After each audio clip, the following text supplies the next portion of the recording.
And we're live. Hello, everybody. Happy Yo. Tuesday. Welcome back. Super stoked. Buongiorno. We're gonna save a burning tree village or Yeah. steal all their bows. We'll see. We'll see. Yeah, just slaughter a whole bunch of people and take 9 oath bows, right, Kaylee? Well, I mean- one for each of the. I'm true neutral, so it could happen. One for each of us.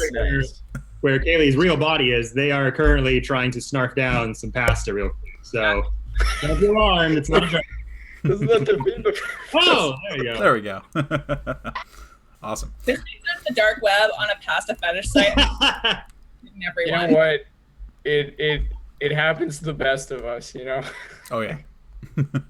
We love to snack. We need to eat. It's not my fault I ended up on linguini meanies again. It's just how it goes.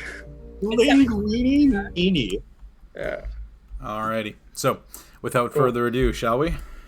Yeah. We yeah. shall. I'm ready. Alrighty. So, Music in my ear is a go. last we left off, the party having made their way to the Uthgard village of the Tree Ghost tribe, having dispatched a dark entity of sorts that seemed to have been plaguing the forest and the village itself for quite some time. They were granted access to a specific chamber within the grandfather tree, allowing them to gain access to the interior of an ancient denizen of the forest. After passing a request for sustenance, essentially, the party was able to make their way through, having fought a series of demons, making their way to a sub-chamber far below the roots of the grandfather tree that they knew to now be called the Hall of Mists. Pushing their way through that, a series of puzzles were laid out before them in order to proceed through to a final room where they found 3 portals, a massive demonic entity hammering away on a silver plate floor that they knew to be the current jail cell for the entity known as Gargoth, the Hidden Lord. The creature was able to breach the silver plate, seemingly taking a good amount of damage in doing so, but was able to break through, and Gargoth announcing that his prison had finally been broken, but still not revealing himself to anybody. The creature was dispatched, the plate was looked in, and the party found a single item, a very small, little 4-inch by 4-inch by 4-inch square, very fine black silk handkerchief. They thought for a little while about what that could be. Allura's background coming into play, having large quantities of items needing to be transported quite easily. Recognize this as a portable hole, a 6-foot wide, 10-foot deep extraplanar dimension, something where individuals could leap into and transport goods out of, effectively just creating a very large hole on the ground, but when folded up, those goods and contents were stored somewhere on the astral plane. So, with that, they left the grandfather tree, had an interaction trying to get a little bit more information about the creature, about the elves that had come through here from the tree, but receiving quite cryptic responses of sorts. Although, an interesting one of a series of furbolgs that seemed to have come through some decades ago. With that, Jessa was leading them back towards the Uthgard tribe, and about 10 minutes out on the 2-hour journey, about 10 minutes away from their destination, something was wrong. Little cinders started to fall through the air, embers flying, smoke piling high above the ground in the darkness, and Jessa eventually broke into a full sprint, and rounding the corner, the groups and Jessa saw devastation.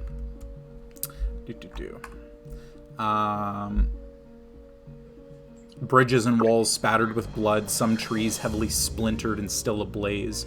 The Uthgard above desperately throwing water on the flames, spears, bows, and arrows littering the ground, scattered and destroyed with their wielders laying still, badly bleeding, covered in soot. Below the largest structure, the massive form of Burvald Orkbane, the chief of the tribe, laying upright against the tree trunk, motionless, axe handle gripped in his hand, with the rest of it shattered on the ground around him. Jessa ran over to the shaman of the tribe, Virenda, where upon they said the closing words for when an Uthgard has passed, "Hail the conquering dead." So Jessa standing, wiping their cheek and pulling Virenda to her feet. asking who did this. The response was a winged beast, flying, blue scales, it pointed and lightning erupted. It just kept asking for the ones who seek its master. So, as we pick up this week, Jessa looks down at their father and then back to Verenda. Tend to who you can. I will direct efforts from above. Where are my siblings? And Jessa turns and points. Their bows were the only thing that had any real effect on the creature, so Tafig, Daldric, and Stoll chased it. Southwest on foot about 15 minutes ago, trying to bring it down, or at least get it as far away from here as possible. Heth and Stoll lay there, and they point towards a large body face down in the grass, badly charred with soot around it, and a slightly smaller one, also badly charred, directly beside. They stood by your father. The lightning struck them head on. Not even I could help with their injuries, so I tended to your father as best I could. The rest I have not seen. And Jessa steps back. Continue your work, before bounding off the route, grabbing a bucket, and beginning to douse the fires. So, Wow. with that, what would you all like to do?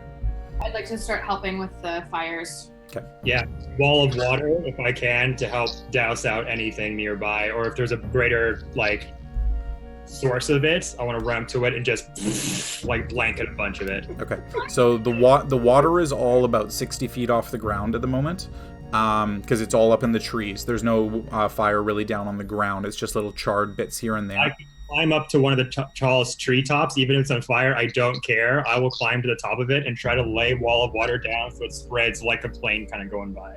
Okay. It was cast at an elevated height, so it's falls down in a line somewhere. Okay, so you and Allura start to make your way up. Just so you're all aware as well, the rest of you looking around, you see that there are roughly 40 dead Uthgard out of the 70 odd total that you know from your previous interactions with them, that are all just kind of littered on the ground in different places, and they go back quite a ways. So for you two starting to make your way up, you immediately, Allura, grab a bucket, grab some water, try to get anything you can to start getting those fires doused. Less you make your way up there and you go to begin casting your spell, and all of a sudden a lot of eyes start to turn towards you. Oh. Do you continue? Yep.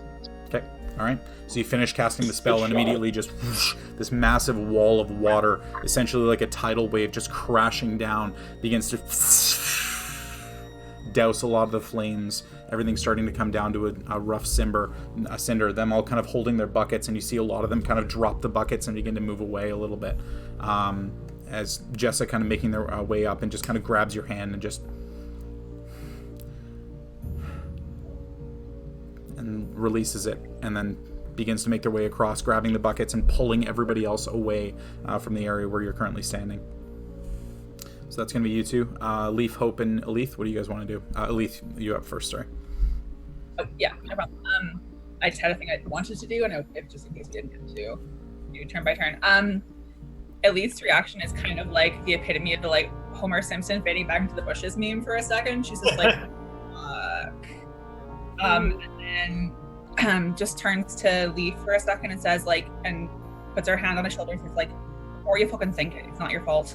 And then runs out towards the direction. I mean, I see sorry, Amanda. I could see a world in which Leaf is I caused all this, because of my thing that we're pursuing. Leaf turns to Hope. I didn't realize. I'm kidding. Oh God, this is all my fault. What do you mean people hate me? Where Leaf talked about feeling really guilty for bringing us. No, I get that. No, yeah. I appreciate that. No, you. Just totally off guard. Anyway, and then Leaf runs off in the direction that Basenda told Jessa that his siblings had run to start tracking and trying to find a trail. So that I'm not going after them by myself, but I'm starting to sort of figure out where we're going to be going, because yeah, good idea. I'm not a water person, so I can at least do that. Okay, all right, go ahead and make a perception check or a I feel terrible now. Yeah, I'm guessing it's perception for you because I don't think anything's higher. Yeah, and we're in my favorite terrain, yeah? Yeah, you are. It is. Just checking. Just humble bragging a little bit. Okay.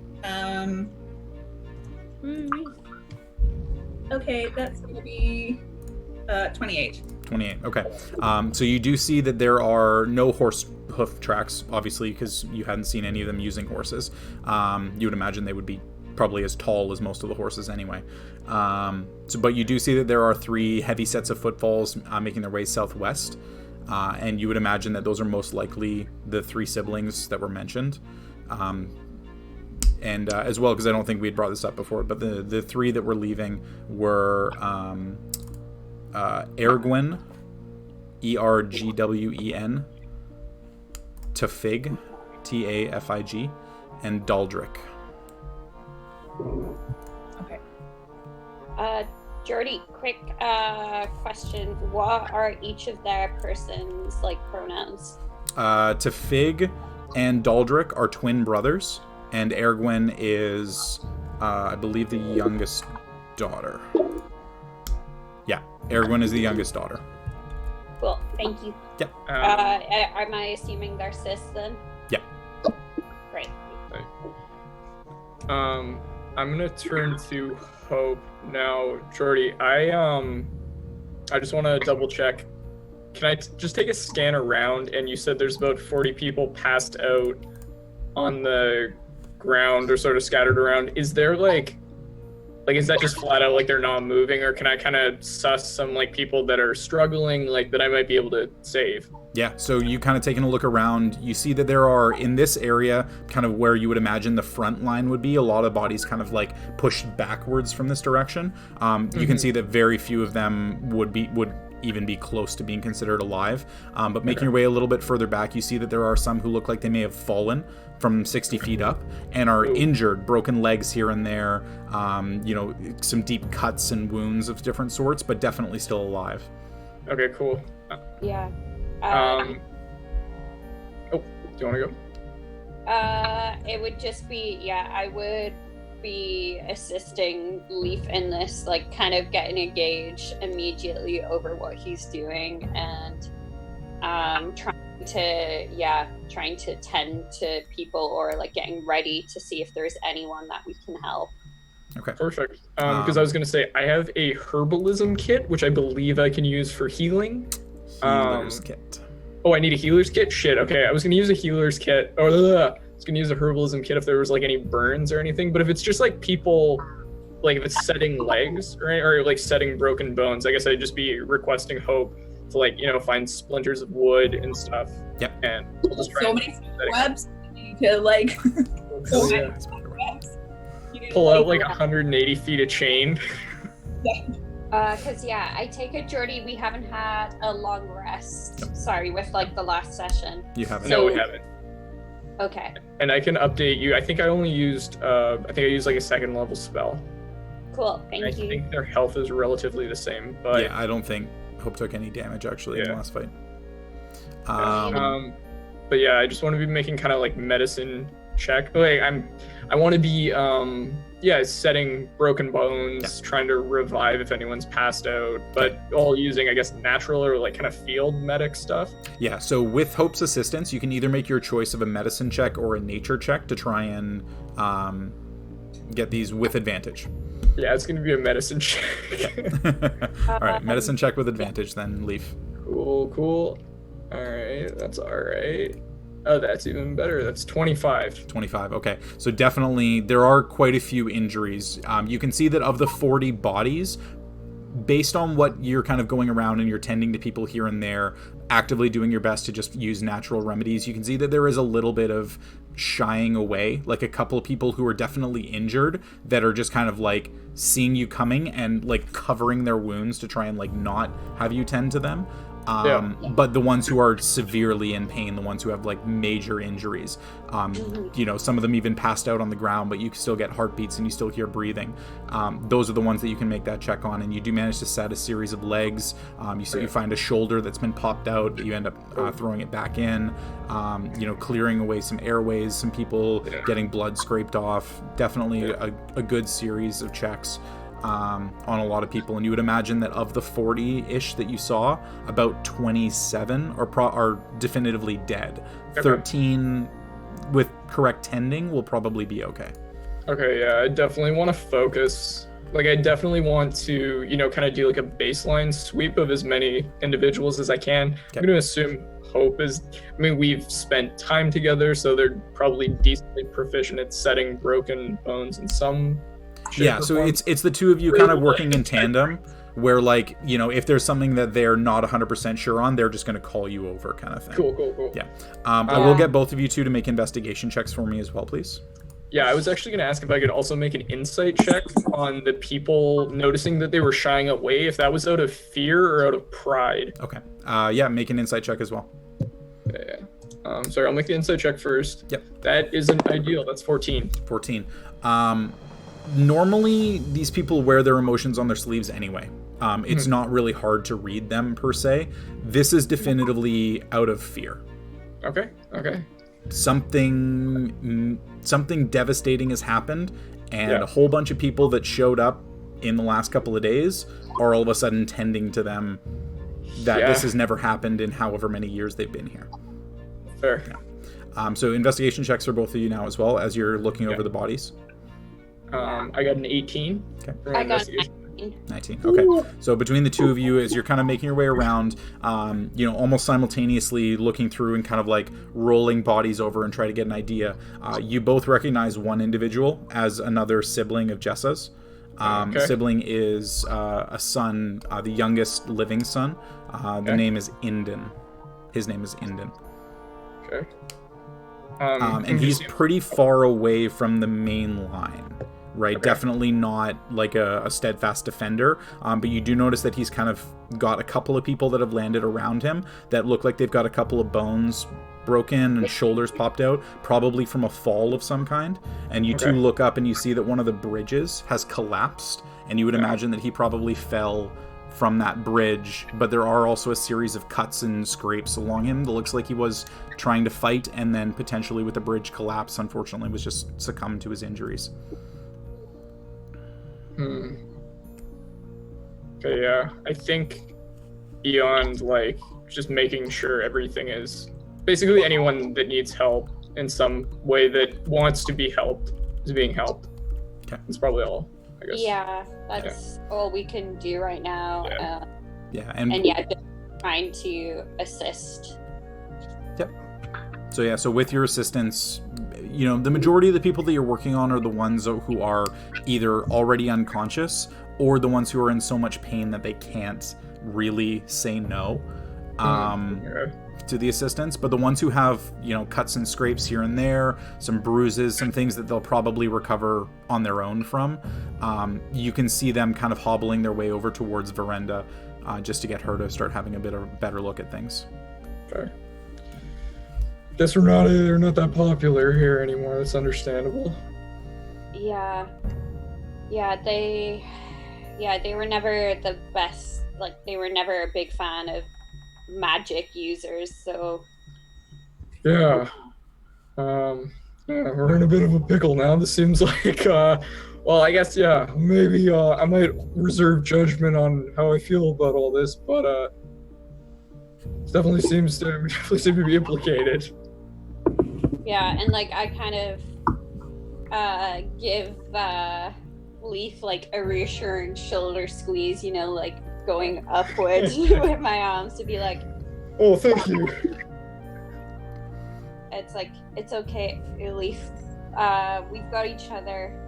We'll figure this out. We'll figure out the best way we can do things. I think there's a lot going on. Let's try and help as many people as we can, and we can unpack these complex emotions when we've got a minute. Cool. And then just kind of scamper off and continue to assist. Okay. All right, so with you two assisting there, Les and Allura, you two up top, covering everything. Achaidh, did you want to go into the forest and start following the tracks, or did you just want to see the direction that they went? Okay, before I got out of eyesight of anybody, I would maybe look back to Allura, because I know she's the one who has message, and I would put my finger on Whisper and kind of just like let her know what I'm off to go do, and say, I'm going to start tracking, but I won't go far. Just let me know when you all are coming to catch up. Basically assuming that, like, I know that they're all kind of rendering emergency aid, but that we aren't going to want to wait too long to start going after Jessa's remaining siblings and this, evil baddie.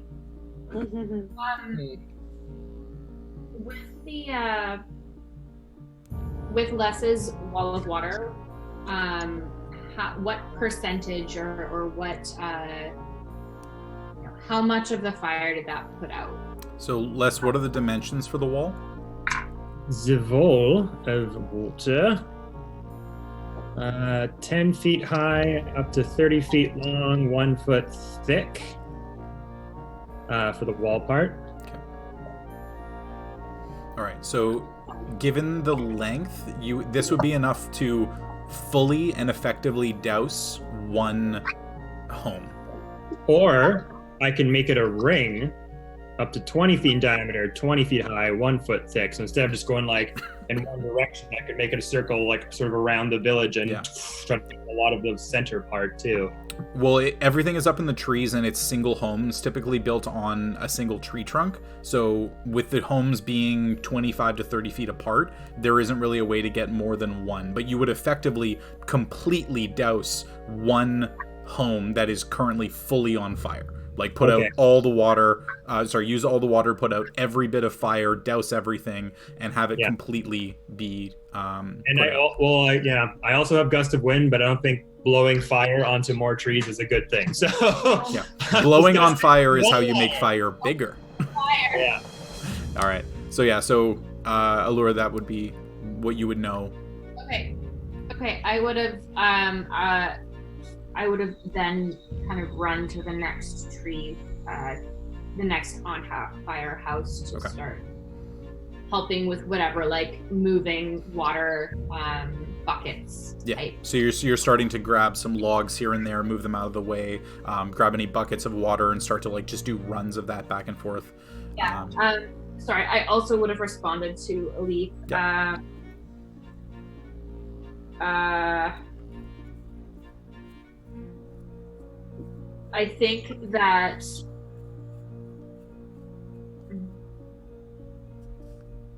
You don't have you just reply to me with Whisper. Sorry. I was just gonna say, you don't have like a character limit or a word limit. You can just reply to me with Whisper. Oh yeah, no, I know. I think that it's important that we stay and help these people. We brought this here. We potentially brought this here, so I think we are needed here. I'll just respond. The best way I can help is by doing what I do best, just getting us a way to get to them when we're all ready to go.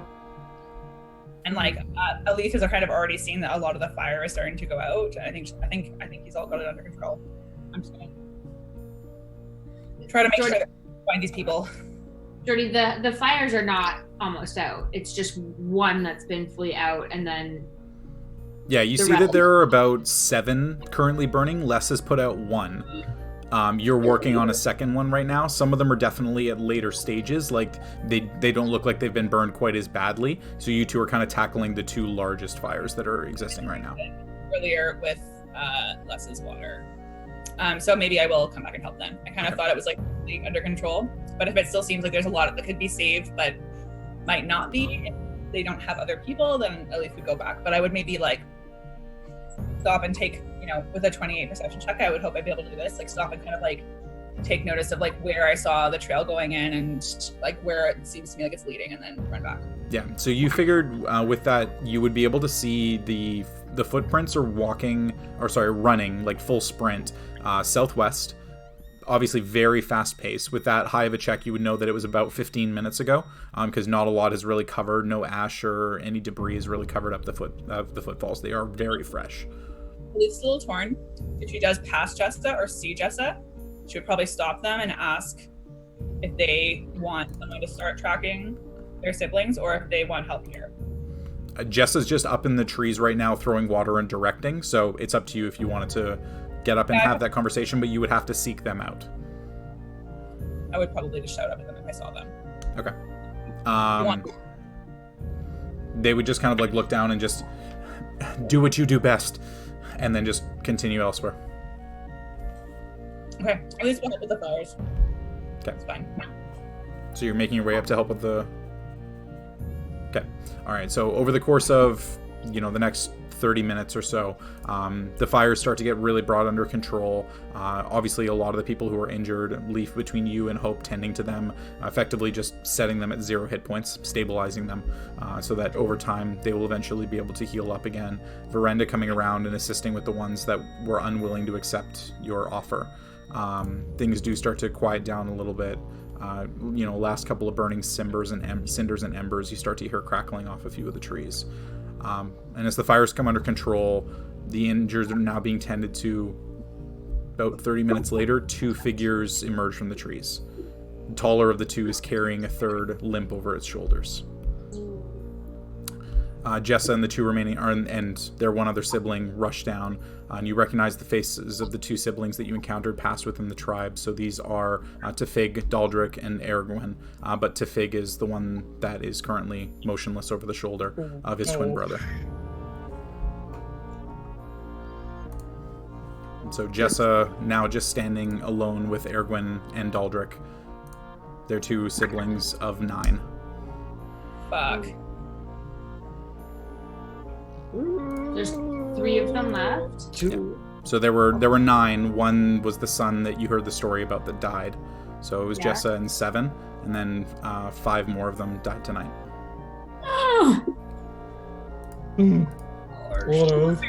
Plus their dad. Plus their dad. Okay. But as night falls deeper, the dead start to be moved south, and the remaining siblings take up watch. Bows drawn, arrows knocked, protecting what's left of the tree ghosts. We'll help keep up. I would walk up to Jessa. Jessa, I will take a watch if that will help those of you who need to either mourn or rest. Given the situation, I think it would be best for you and for my people if you stayed the night elsewhere. On the ground, outside the village, and come back tomorrow so we can talk. I appreciate the offer, but there is much to discuss. Thank you for what you've done tonight. A bit heavy-handed from your friend. They gesture towards Les, but help nonetheless, and that matters. So, get some rest. You have your own wounds to recover from. We'll talk in the morning. And they take up their spot, kind of climbing back up into one of the trees. Traveling through what's left of the village, can I ask any of the if any soldiers are left or any capable people who are good at tracking in that village to ask them if anyone followed up on the trail of whatever did this? Because I know Elite said they saw fresh tracks but didn't pursue it. If anyone else took them up on that. The siblings came back. Yeah, so the tracks were the siblings leaving, tracking the thing that flew away. Oh, sorry, I thought that was the tracks of the thing. No, that's my bad. The thing flew away and they tracked it with their bows to try and bring it down before it escaped. Gotcha. Yeah. It looks like it did escape because we didn't see them coming back with the body or anything like that. Correct. Yeah. I take it we can kind of all coordinate and get like a lure. Have you passed on? Like, are we like all kind of awkwardly standing outside where we like kept our shit the night before? Like, oh, are we gonna have to get that? That like kind of passed on that Jessa thinks it's best if we camp outside of the village. Mm-hmm. Yeah, I think they're probably right. Like it's early morning that we shouldn't infringe on. It's understandable. Yeah, they need their space. Jordy, would we have seen like a decent outcropping on the run in here that we'd like? Do we need to do a search to kind of set up camp, or can we just kind of approximate a spot to? Yeah, you've done this trip a couple of times now, so Okay. you kind of know a couple of places. You don't really have to think too hard. It's definitely night. You guys are all exhausted at this point, especially after the extra work that you've had to do before turning in. But the five of you are able to make your way, find a decent place. That's fairly high up, a little bit remote, kind of tough to get to. So you would feel pretty confident that spending the evening here probably wouldn't have anything transpire. Okay. Also, Elise will, tired, but the dark doesn't really bother her, so she's gonna spend a little bit of time at least trying to like sort of disguise and just camouflage our campsite a little bit, so we're not super visible or super welcome for the casual viewer, easy vantage points. Yeah. Easy enough. Oh, I was gonna like toss some like leaves and stuff around, so the scent is our scent isn't really noticeable either. Like turn over some leaves, so there's a little bit of the smell of like earth and loam and decaying leaves, and just sort of like just hide a little bit. Anyway, sorry, Emma, go ahead. Yeah, sorry, I didn't mean to interrupt. It should have been a finger thing. No, it's okay. That Zoom, like, I think someone's done. I'll just go. Like, awkward. The internet videos are weird. Yeah, I wanted to check in, Jordy, because like, although I'm trying to remember, like when we traveled here, did we have like a caravan, or like was Cinnamon with us or anything like that? Cinnamon was parked outside the grandfather tree, so I'm assuming that we got Cinnamon on the way back. Yeah, or did Cinnamon hire? So you have all of your horses. Yeah. Okay, cool. Because the horses were brought with you to the Youthguard camp, but the Youthguard traveling on foot, they're a little bit faster than you, but definitely slower than horses, so you've kind of been traveling on and off foot here and there. But the horses were in an area where they didn't appear to be injured, so Cinnamon is alive, as are the other four. I feel like Cinnamon just like runs the show with all of our horses. Pretty much, yeah. Yeah, no. The Our lead horse. horses are like, we don't even have to tie them up because Cinnamon keeps them in the Keeps them in line. Sorry, I cut you off, Emmer. No, it's okay. Yeah, basically, I was just like, oh God, do I need to summon Cinnamon again? Is Cinnamon gonna be mad? Basically, but I think with us kind of finding camp elsewhere, I think like I would be like burying my head in Cinnamon's neck, just like trying to get like some comfort after a hell of a day.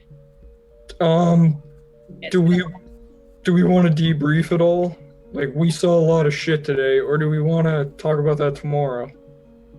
I think in the morning we'll have some time. Like, they're not going to be summoning us at the crack of dawn. They're going to want to talk about us before they talk to us.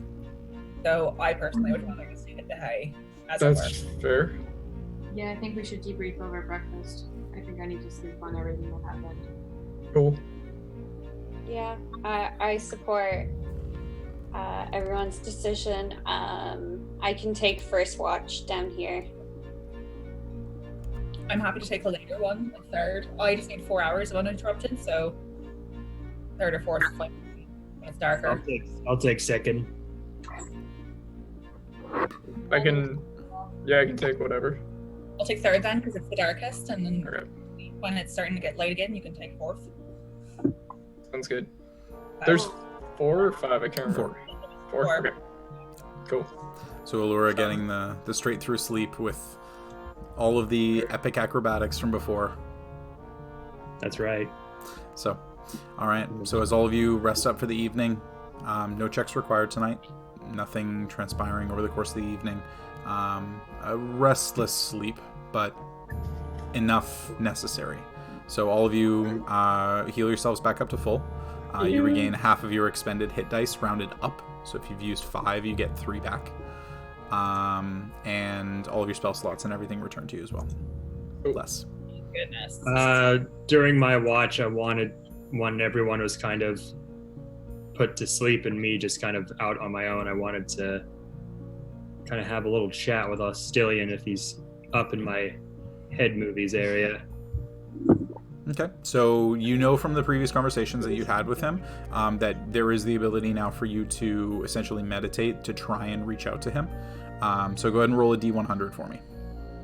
Oh boy. No. Give it to me, dice.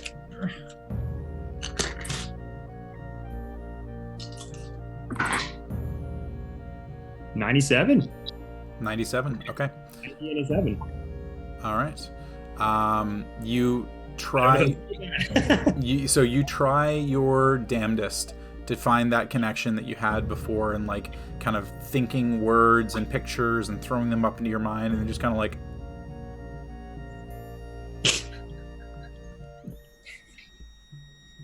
Nothing seems to come. So just so I know, 100 is bad or good? You feel on a 97 there is no connection of any kind. 100 bad, 1 good. Yeah, effectively. This is kind of like this is homebrewed to be like similar to Divine Intervention, but not as hard. It's twice your level or less. Yeah, I just couldn't remember what which end of this. It's always on the low side is the better ones. Yeah, because you're trying to get below a specific number. It's opposite. Price is Right rules. There we go. Yeah. So, but unfortunately unable to maintain or even make a connection of any kind. But it's your first real time attempting it, and you feel like you're doing something right. Maybe you just don't get any response. What he wants to, this is ridiculous. I got the butt end of this goddamn deal. And just walks back into the tent afterwards. Astilian's got your phone number, you don't have theirs. Exactly. Alrighty. So, with that, all of you waking up the following morning, having nothing transpired, was there anything anybody wanted to do during the night? Or is it just... Alright. I don't think so. Fast track it to the morning. So, you wake up, and it was definitely later that you all went to sleep than usual. Usually it's crack of dawn, you are awake, you are alert, you're looking around. With this, it's closing in on 10 o'clock.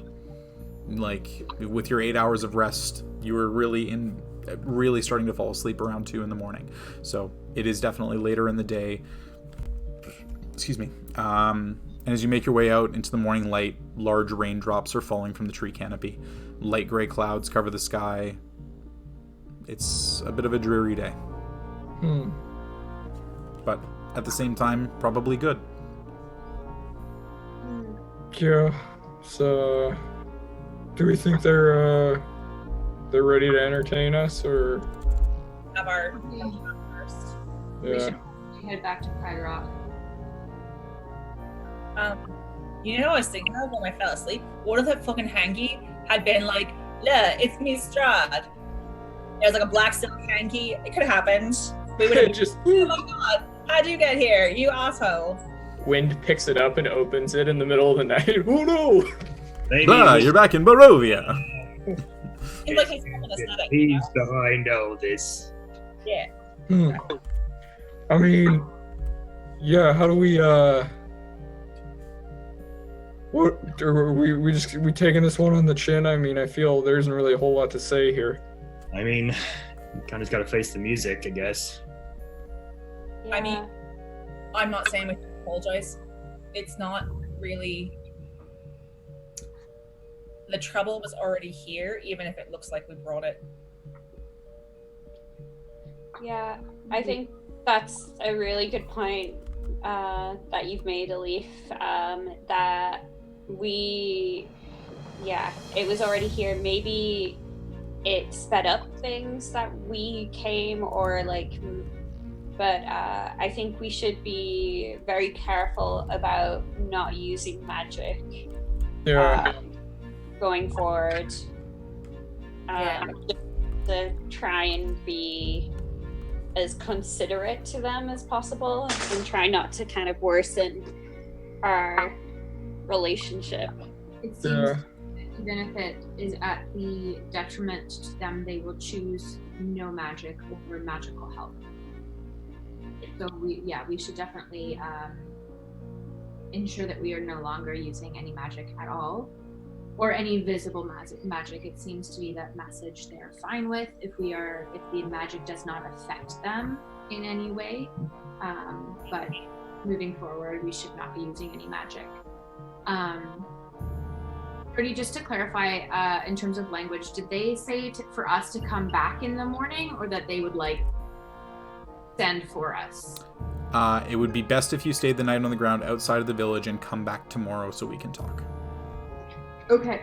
Jessa requested us to come back, but I think we should sort out how we feel about this before we do go back. And then the language around was where are the ones who are seeking my master? Yeah. Okay. So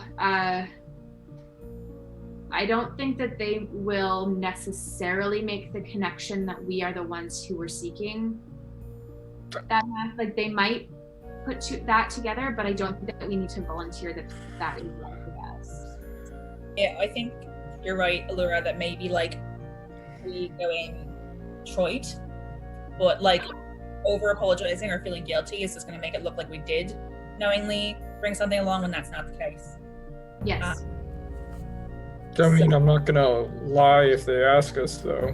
I mean, this is unquestionably our doing. This is our fault. This is not our fault. If we were not here pursuing Gargoth, that thing would not have come here. Yeah, I think they've seemed like they've had things pretty, not great, but they've had it kind of locked. I mean, we've been here for a couple of days. It's tough not to feel responsible in some facet. I mean, I understand there's a, difference between, I think we need to understand our implication in this and understand that, we need to have a hand in solving whatever it is. It's kind of a risk, I guess. That thing has been trying to release Gargoth. We are just trying to find information. That thing attacked. That thing would have learned that the grandfather tree is what was housing Gargoth, and it would have come here. But we don't know that for sure. We have to take some responsibility of the ripple effect of our actions. It's not our responsibility, but we are connected to this. I agree with Allura. Like, I talked to the grandfather tree, it was weak. If that thing, sure, if we weren't here, perhaps the actual, sorry, what was it called? It's not the fairy, it's Abishai?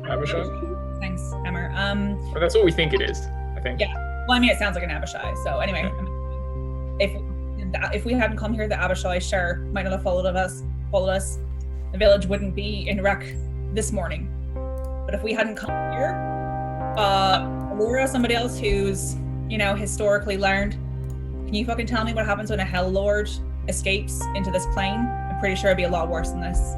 If we hadn't come here to try and take Gargoth out, sooner or later, whether or not it's this year even, this month, this day, but all of Jessa's family and all of their kin would be just as dead, and no one left to mourn or mourn. Yeah. So I believe, I'm not saying we shouldn't, apologize for, I think we let tell us what they feel our role in this is before we do any apologizing.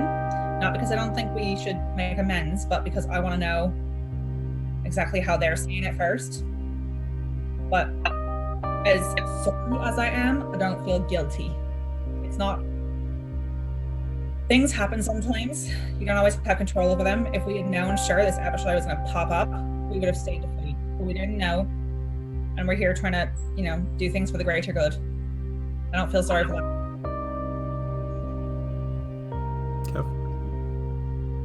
One thing, and this is not really connected, but do you have that horsefly statue? The what? Sorry? The horsefly statue, the thing the tree gave us. Oh, yeah, I do. Can I see it for a second? Just want to try something. Okay. Leaf opens the bag of holding. Gives it to you. Just gonna toss it up in the air, not like far, but just like toss it up in the air and just say, "Fly!" Horsefly, I choose you. Okay. So you toss it up in the air a little bit and you say, "Fly!" And then it lands on the ground. Not very good at flying. Les, do you want me to? Oh shoot, we didn't. Ooh. What? Will you guys stand guard while I? Do you want me to figure out what this is? Yeah, why don't you try it, Laura? Seems like that could be beneficial. I mean, if there's gonna be creepy more of these Abishai things, this could, if this is, maybe it's a friendly horsefly, maybe we could talk to it, maybe it could be like a sentry in the sky, an eye in the sky kind of thing. I think it might help. Kind of cute.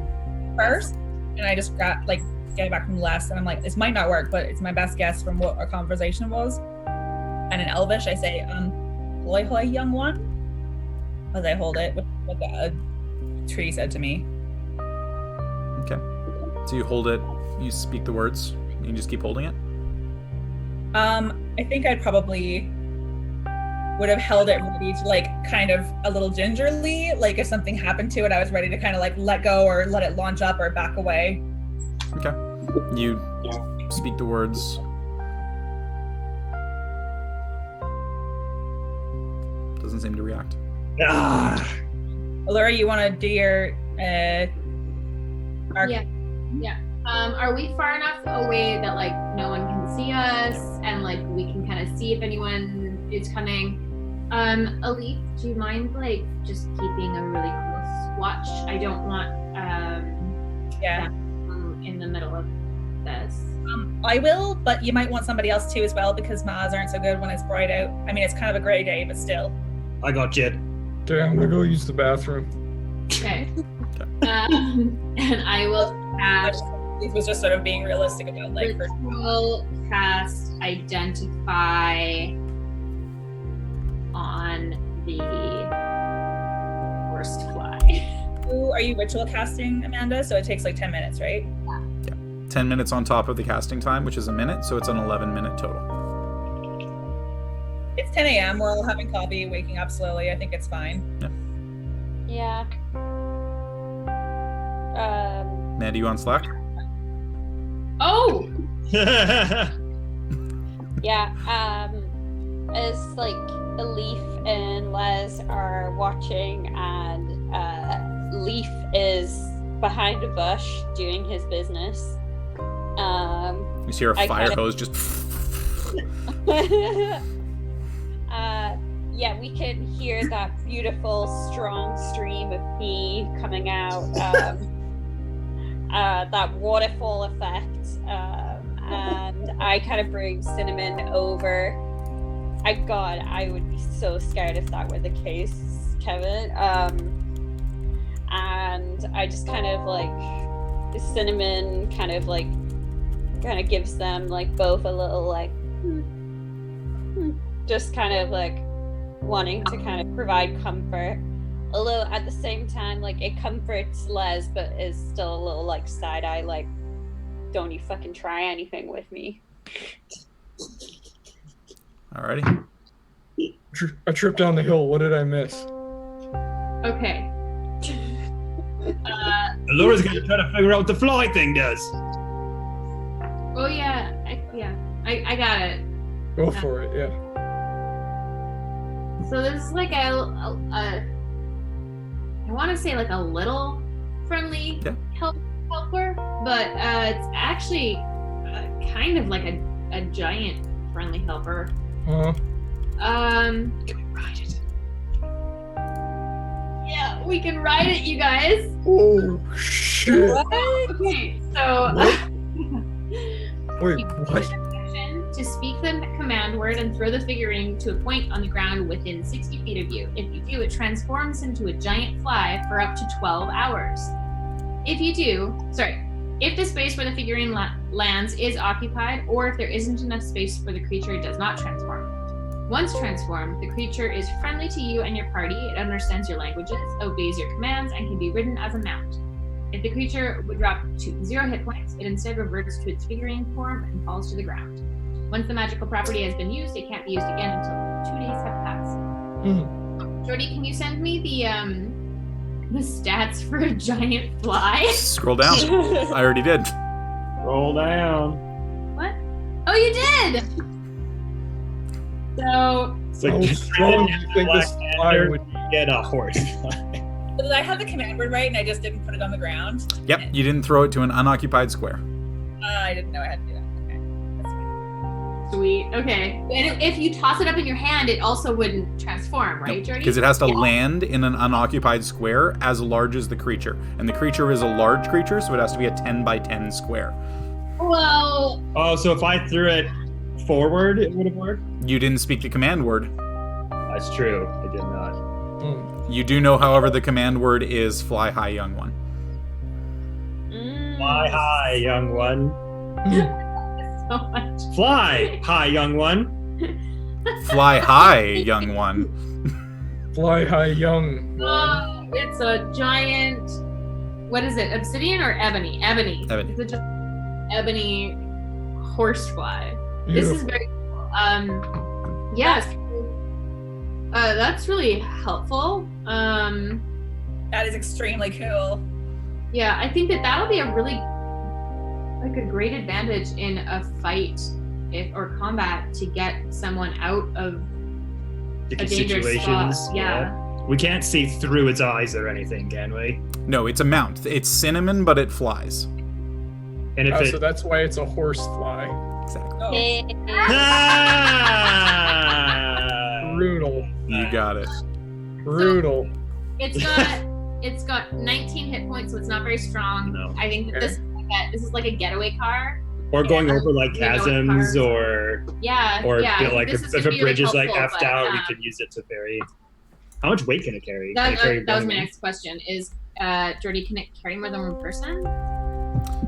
So carrying capacity is your strength score multiplied by 15. So its strength score is 12.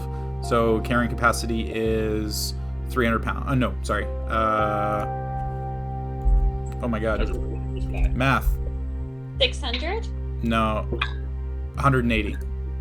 Oh, so only one person at a time. Like, if that, I know I weigh more than 180. So it would be able to carry Allura or Elith. It would not be able to carry Hope or Leaf, unless probably known. Well, what armor are you wearing? Are you wearing the mithril armor? Oh yeah. Yeah, if you're wearing the mithril armor, you'd be fine. If you're wearing like heavy armor of any kind, you wouldn't be. I love my mithril armor. I never take it. So so as Allura said, so it's 11 AC, 19 hit points. It can fly 60 feet per movement, but you can use an action to double that. So you can fly 120 feet in a round if you wanted to. It acts as a mount, so it acts on your turn. You fully control it. It's friendly to all of your allies and everything. And it has no attacks. It is literally just a flying creature, and that's it. Cool. Not gonna lie, I'm definitely picturing riding this thing in battle, shooting down arrows from above. Ooh yeah. I'm also picturing it as like Dolores's like bike that she had in season 3 of Westworld. You know, like the cute little. Haven't seen it. Oh yeah. Haven't seen it. Okay, sorry, Jordan. It's okay. Yeah.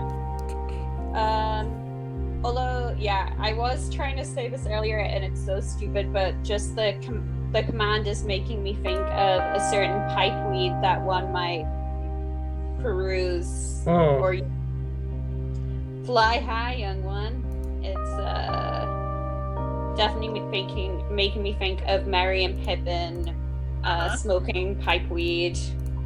Love it. The salted pork is particularly good. So, yeah, I will say don't operate heavy machinery or animals while high. So, that'll just be my one warning. The new,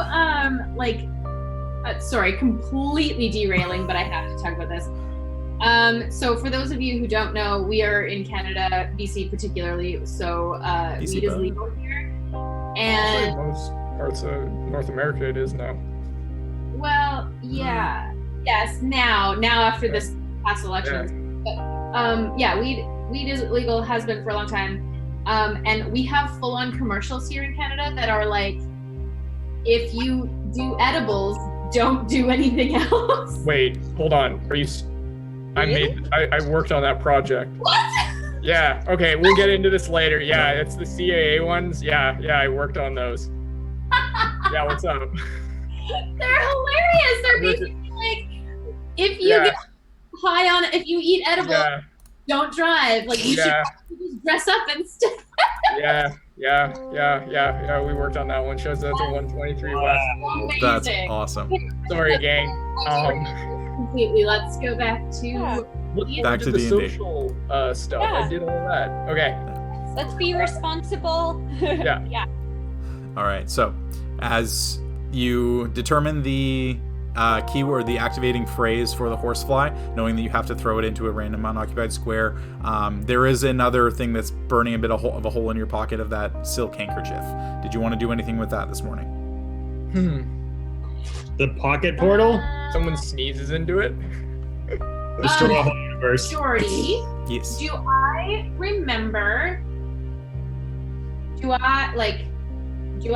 from my history, my background, if there is any way, to like deduce what is in the pocket dimension without opening the pocket dimension? No. It's essentially, think of it as a closed briefcase, right? Like you have no idea what's in there, and the way that they were always used is for exchanges and payments. That the handkerchief was opened, the contents were confirmed, the handkerchief was closed and then provided, and then was emptied at a later date to then be reused. It was always an exchange of handkerchiefs. Okay. Offish. It's like, oh, here's the stick of treasure inside my handkerchief. Would you like some snuff? Like, okay, and I love this. With that, do I know that, like, is there a way to open and look at what's in the pocket dimension without allowing it out of the pocket dimension? So you know that the items that are transported inside a pocket dimension or inside the portable hole are always inanimate objects or things that do not need to breathe. Because there were stories that you had heard, because I remember you rolled a 25 on your history check for this. You had heard that there were attempts to transport people inside, but there was only a limited amount of air, but that it was also incredibly easy for people to climb out of a closed portable hole. That's why we were not going to open it. And the thing will I escape. probably knew a couple people who tried to transport people. Without. And you would know that it wouldn't have worked very well because the people getting out is really easy. Yeah. Like, okay. It's essentially they just have to like lift a handkerchief off themselves and they can climb out. Okay, so I can pretty much guarantee that the shield is in this pocket dimension. If Gargoth is in this, he's inside the shield is inside the pocket hole. With all of your background and all of your knowledge and all of the reading that you had done, it's a safe assumption to make. Okay. So I would convey that to the group. I think that we've had all of this lore and history about him being stored in a shield, and I think that's still true. I don't think that he would have been able to get out of the shield. He would have just left the pocket hole. So I think that if we check this it's not going to be Gargoth stepping out. It's just going to be us taking a peek at what's actually in there. Do we want to run that risk just to look at it, though? Yeah, I mean, At least not until we're in a maybe more capable environment or Yeah. a situation where maybe we're in a facility I that's think you're right. in the case that maybe even if Gargos is in a shield in there, maybe there's a Wolden on the outside of the shield, maybe, or something terrible Yeah. also outside the shield. Yeah, no, like, there's a lot of ifs I here. agree. Also, Jordy, what type of an entity would be Gargoth considered? Like a demon, I can't remember what his. You know that he's a devil of some kind because he came from the Nine Hells. Demons don't come from the Nine Hells. You know that he went toe-to-toe and barely lost to Asmodeus, the lord of the entirety of the Nine Hells. Okay, my next question is, do We can devils breathe? Yeah. Any entity that isn't undead requires sustenance Oxygen in of some form. kinds. Yeah. Okay, even in hell, there's like, I guess fire needs oxygen. I mean, I'll straight up say we're talking fantasy world here, like the reality of. well, I didn't want to like make the assumption that he was still inside the shield and then be like, oh, he doesn't actually need to breathe. What? Yeah. This, There are some things, though, that do exist that are horrible that do not need to breathe. Yeah. Also. Okay. That Things animated that armor. could be in there other than a shield containing him. There could be other things. But Like it if it's sounds like a phantasm prism in Superman, where it's just like a floating piece of glass just in space and there's just horrible things in there. Like, let us out. Right. But so it sounds like from my experience that's not necessarily the case. I guess so. But this is also super ancient. Yeah. And we don't know how long that napkin has been around, or if it was housing anything else besides Sargoth. We don't have anything that says it isn't. Yeah. Okay. Okay, Well, stop. We don't want to open it up if something's going to hurt this village more than they already have been. So That's And exactly. That's we why really I have something to feel think bad about. that can handle it better. Okay. Yeah. I'll keep it where it is then, and we'll address that at a later date. Jordy, can we agree that the final shot of the campaign is us opening up the handkerchief, and then it cuts, and we all go, and it cuts to black, and then Yeah. it'll be discussed about for years. and then What was in the handkerchief? like Pulp Fiction, like glow on our faces, and we Yeah. yeah, it would be that because you're opening up a black handkerchief and light comes out of it, and then there we go. cut to black. Good Anyway. campaign. Yeah. We'll never know how the 7th campaign ended. All right. So, maintaining the portable hole folded as a handkerchief inside your pocket, identifying the giant horsefly throne mount statue. What is it you would all like to do now? I guess we're going back to the tree village. Do you think we've given them enough time to? Yeah, I think so. Yeah. All right. When we head back, are we all like sheepishly looking at our shoes, like, so we? Just leave. I think we just come back Ooh. ready. I don't think we go back ready to apologize. And if they want us to apologize, then we approach that then. Yeah, I think, like, to continue what Alif was potentially going to say was, like, we'll let them lead the conversation. Yeah. And kind of respond, react accordingly. Yeah, I think that's a good approach. Leave Yeah. me to lie. I'm not gonna lie, but I'm not gonna avoid anything. And we're not That's, saying that. that's okay. That's fair. I trust and support you, Leaf. Oh, thank you. I got big shoulders. We can take this burden. Yeah. They definitely can. They carried me. And we did backpack. Did the whole backpack thing. That was fun. Anyways. Yeah. But it doesn't have to be Here. or like our fault for bringing them or their fault for living here. It's no one's fault except for fuck face and the hanky. And it's Got him. I think Evil hanky. we'll The snot rag? we'll discuss this when we get to it. But I mean, I think this is part of the kind of burden of being I guess heroic or undertaking these things in some ways, that we need to shoulder the responsibility in some form or another, even if it if it helps other people. That's my thought. well, all right. I mean, you have your opinion, I have mine. Let's see how the conversation goes. I won't leave you high and dry though, friend. Don't No, worry. that's fair. Shall we? Yeah. There starts walking. Lay down, brother. All right. So, making your way towards the village, smell of smoke still lingers in the air a little bit, but the rain has helped dampen it. No embers remain burning amongst the trees. Volin and Triss are on watch along the main path, and they halt you outside.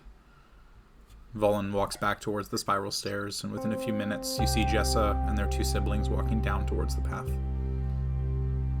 They make their way to the front and gesture back the way you came. Let's walk.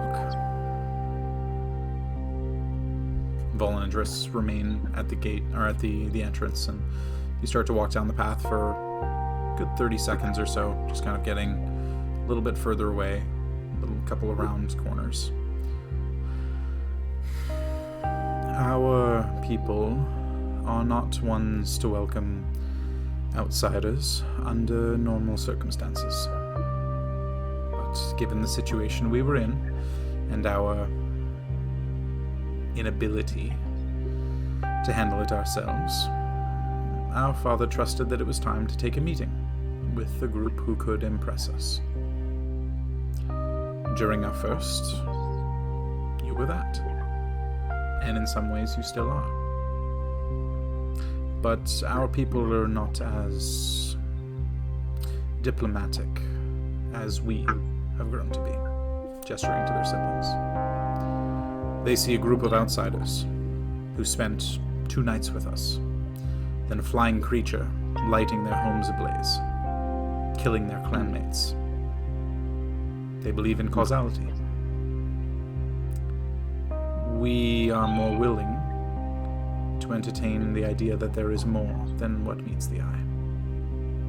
So, it is your turn to talk.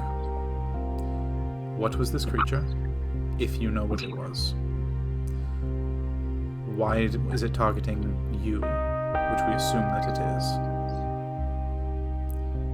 And what is its master?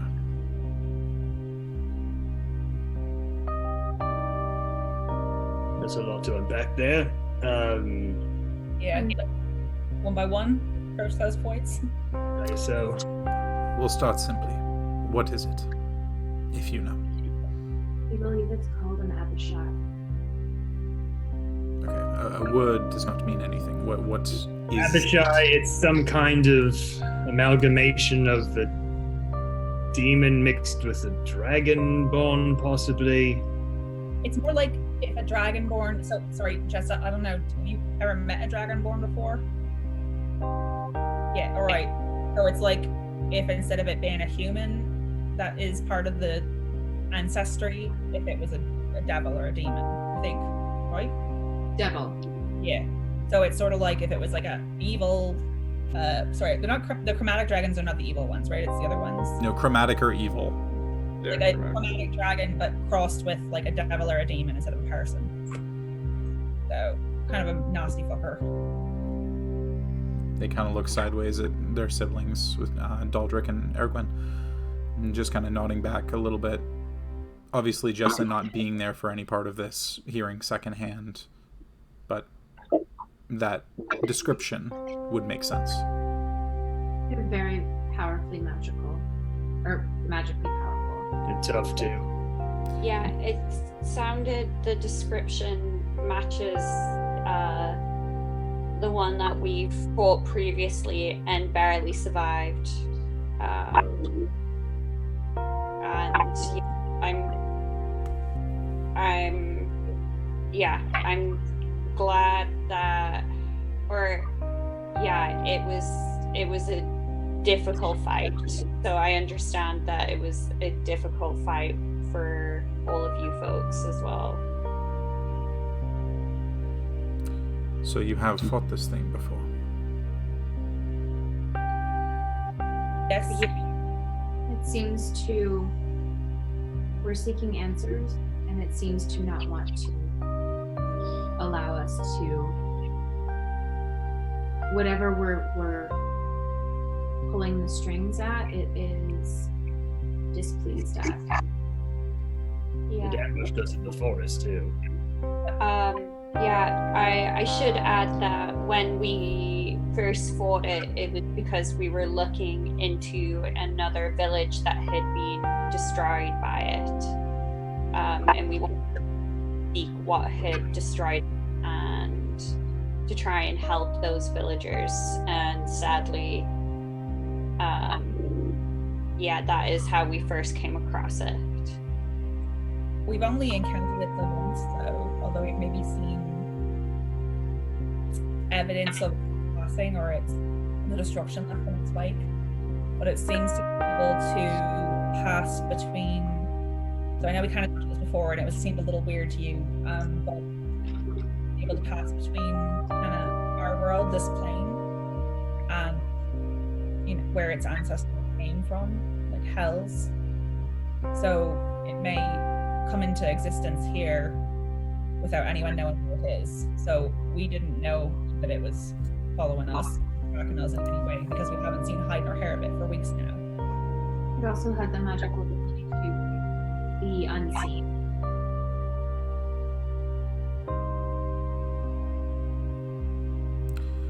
Right. Okay. So you fought it. Do you know what its master is that it was referring to? I believe we've got a bit of an inkling. That was what we were searching for. That's kind of what led us to the grandfather tree. We believe its master is something, entity we've come to know as Gargoth, the hidden lord. We believe yeah. I think he's what's behind the trees weakening and the corruption in your land, possibly. Emma? Is there any kind of glimmer of recognition in their eyes when Leaf mentions the name Gargoth? Make an insight check. I thought I had mentioned the name Gargoth to them before. They recognize it from the night before. Yes, exactly. Maybe the druid that I had talked Yeah, to. I think when you talked to the shaman, that was when you really dove into it. Yeah, they laughed at us when we told them about our Strahd adventure, which is fair. Most people, like IRL, when I tell them about it, laugh at me, so. 25. 25. You don't see any source of recognition on any of their faces, but you feel pretty confident that you don't see anything. Okay. So this entity that they were seeking was inside the grandfather tree? Potentially. We're not still 1,000% on that coin yet. We think that it was here at one point. Sorry, we're just with Jessa, right? Or are we with Jessa and their siblings? Jessa and their siblings. You're with Jessa, Daldric, and Ergwin. That's fine. Just curious if we were, like, who we would be telling this information to. I know that their siblings might hear it anyways, but... Jessa, you know, so just as a reminder, because it had been a minute, you know that Jessa is currently the youngest living sibling. They only had one younger brother who was the one who died during his trial. Daldric is one of the two twins that are about 10 years older. And then Ergwin is just a little bit older, a couple years older than Jessa is. They're a twin without their twin. That's sad.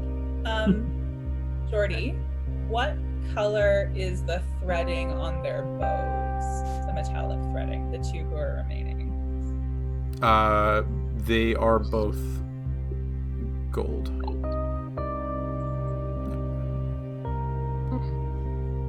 Jessa's was the only one that was like Platinum. platinum, right? It was Jessa and I believe one other. I think it was just Jessa, wasn't it? No, sorry. Yeah, it was just Jessa. It was, and then it was silver, gold, and then there was just Jessa that was platinum. Correct. Yeah, that's why Jessa became the leader of the Ash Riders. That's fine. I just wanted to. Yeah, these two were both gold. So yes, we went inside the grandfather tree. You went inside the grandfather tree. We think so. Went inside a series of caverns and holes, some stairs opened up, and then we found ourselves seemingly in a different plane of existence. Very clean, by the way. Whoever's upkeeping that space is very, very good at it. There was not a speck of dust or dirt in that place, right? I mean, besides the giant ants that No, in the tree. Like below the hole in this. The hallway. When we got down the steps. that was deep underneath the tree. Right. That was not in the grandfather tree. All the alchemy supplies. No, I think Les said that. He said after the tree we went somewhere else. Yeah, we were in the tree, then some stairs appeared, then we went down Right. them, then we appeared to be in a Right, different right, plane right. that we're not sure where, and it was very clean. We then came across this humongous looking demon thing, apparently smashing on a bed of silver, trying to get at something. We vanquished it, it turned into red ichor goo. There was something inside of the cage, there were some portals, and now we're here. Well, let's not hand wave the fact that we talked to the Arakor and got some information as well. That as well. But Jessa saw some of that. Right. And we did, for what it's worth, I realize we're not on trial here, but we were able to strengthen the Arakor and allow it to regain some of the resilience that it has lost over the last few years. One of the things that I know your people are caretakers of the Arakor. I believe that if you periodically gift the Arakor items that are of use to a magic user, that does help.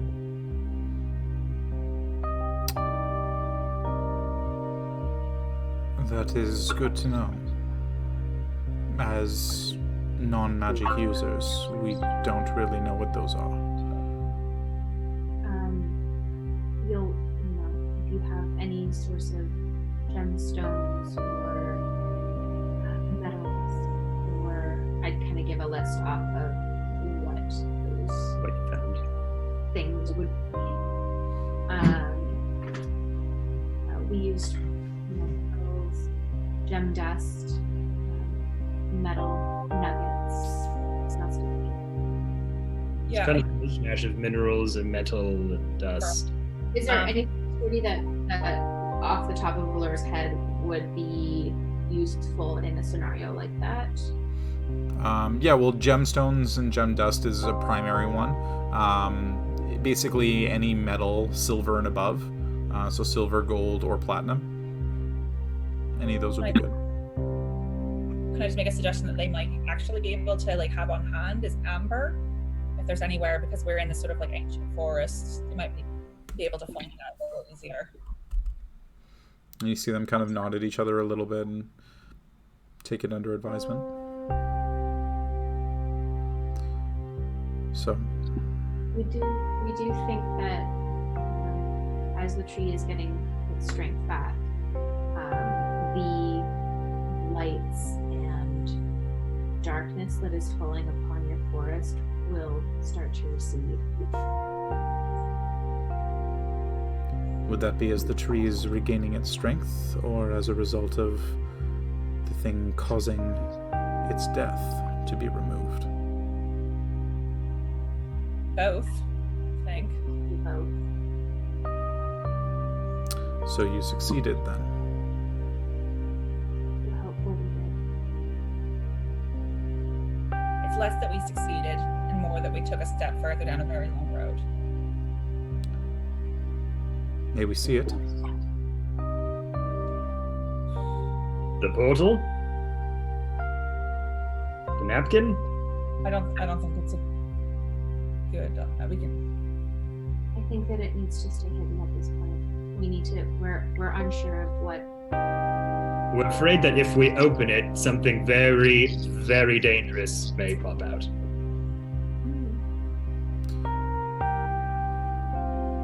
Allura just kind of like glances over at Les.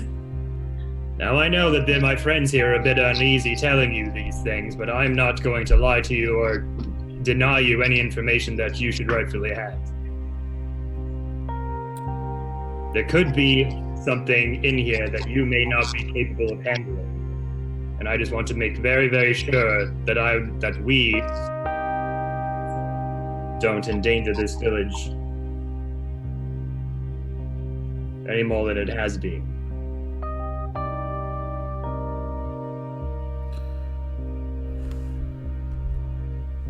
You see Daldric pipes up for the first time. So if what you're saying is true, that thing that we fought last night, that we chased, that vanished before our eyes when it killed my brother, calls that its master.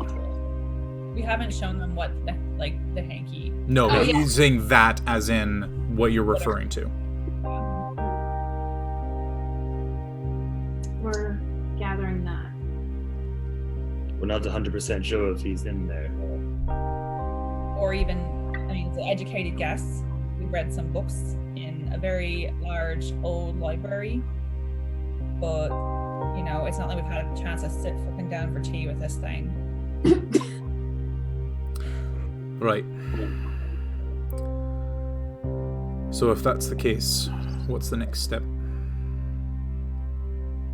Well, we're hoping to take it to a secure location with some people who can properly handle this type of thing and get it away from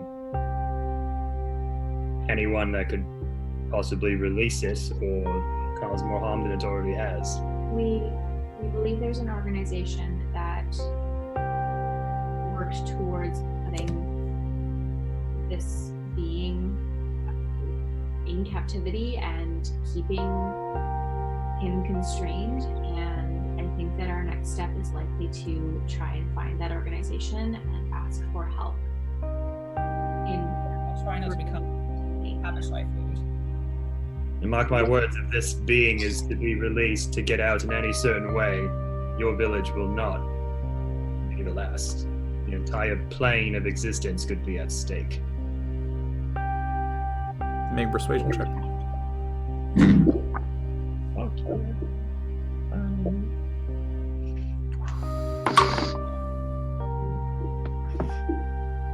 11. 11. You see them have a good amount of skepticism, but not completely dismiss your words. Leave. And Elise just kind of looks at him, looks down at his wrist, and looks back at his tries to be I'm trying to be really. Maybe I wouldn't have actually said the name. Maybe I would just sort of I would have tried to surreptitiously been Can you whisper? I don't want to use whisper in front of them because Jessa knows what whisper. Oh, she. Okay, I couldn't remember she. They. Yeah, but yeah. I'm sorry. I asked them when we were in that fight if they would permit me to send them a message in an emergency, and they basically said no. Okay. So yeah, at least kind of sort of nudge you, be baby, maybe. Yeah, it might not hurt, but I'm not about to announce it for you. It's your body, so. Yeah, They're okay. Yeah, I'm gonna hold on to that and just see where this conversation goes. It was just a nudge and not like a hey, we'll leave house. Hey. All right. Ooh. So, you'll be taking this somewhere else then? That's what you're saying? That's the idea. Hope to get it far from these woods into a place where it can be more secure. So this thing, do you know who brought it to the grandfather tree in the first place?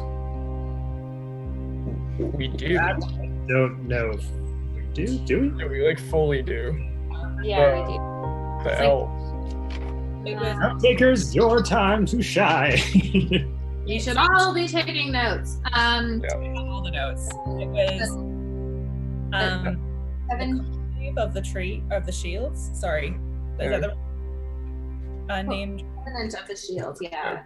Covenant of the Shield. And It was Seven. 7 heroes of the 7 elven realms.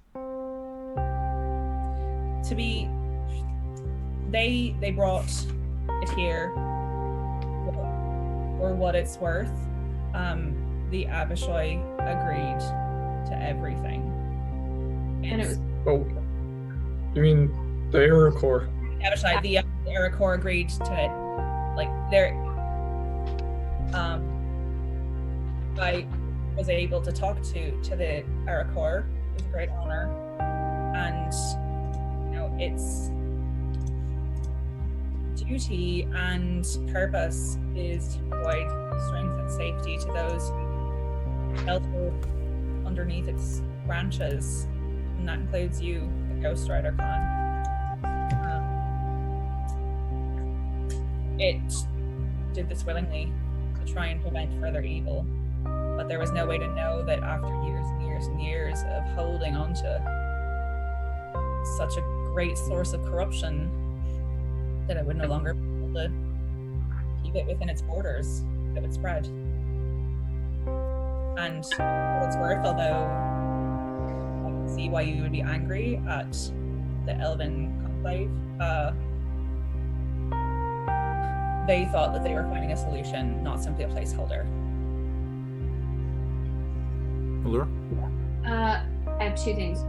Number 1, I think I asked this last time and I don't remember the answer, but I have written down Achaidh.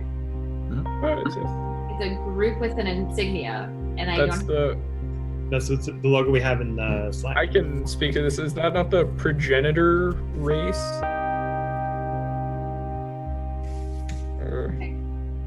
That was my question. So that's not the group that brought it. It was the Covenant of the Shield. Yeah. Okay. Yeah. So Do you know any other name for the Covenant of the Shields? Oh.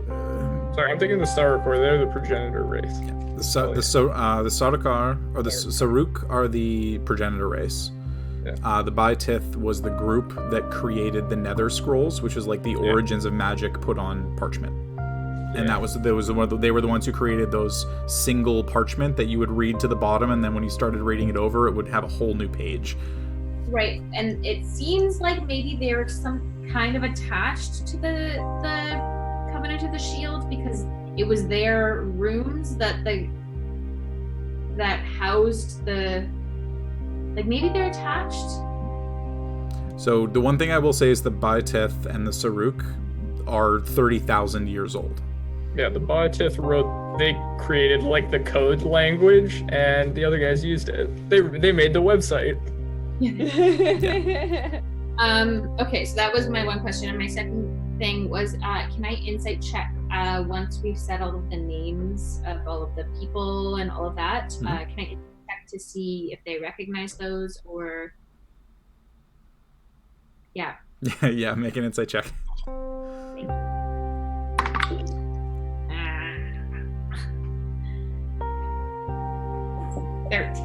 13. Tough to read. Like they're being pretty stone-faced about everything, asking occasional questions, but really letting you guys explain the story. I actually also did want to insight check, but I was specifically going wait to see if any of them recognized. Sorry, I kind of flailed through the explanation because I was trying to look at my notes at the same time, but I think Kaylee intended for Alith to specifically mention Morgwai. Okay. And I also wanted to insight check because she's the one who has a mentor somewhere that we don't know where. So I was going to sort of see if they recognize that name when we said it out loud. Okay, make an insight check for that. Okay. I shall. With my favorite dice. Yeah? Just kidding. No, I have lots of favorites. But the unicorn poop from Adventure Dice, or Unicorn Snot, are my tried and true. Okay, 19. 19, okay. They all seem to react to the name Lady Morgwais. She's actually our closest, best bet for making contact with the Covenant. If you have any information about her current whereabouts. And you see all of them kind of look at each other and look at Jessa, and Jessa looks back, and each of them pull their bows out. Oh. Not so. I knew it. Okay. Kind of pull them, take the bows and toss them hand over hand, and we never actually found her. She always came when there was a new child. Presented the gift of the bow to take on their first trial, and took it to be inlaid upon their success. We know that she comes from the east. We do not know where. But she would always pass by the Achaidh on her way to see us. That is all we can say on that. I guess we're heading east then.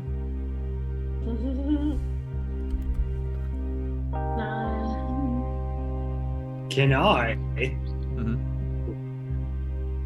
look at their faces, and when that's all said, see if they're speaking honestly about all this? Make an insight check.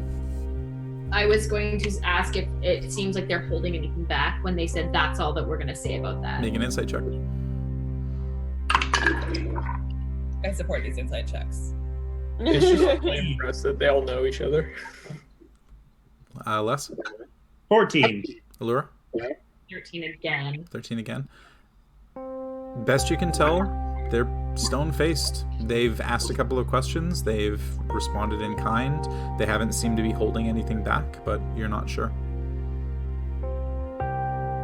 This is definitely a new piece of information, though. They're at least giving you something to go off of. Yeah. Yeah, it's a good sign that they're actually telling us something instead of just asking things. And I'm sorry, just to kind of, this probably was discussed.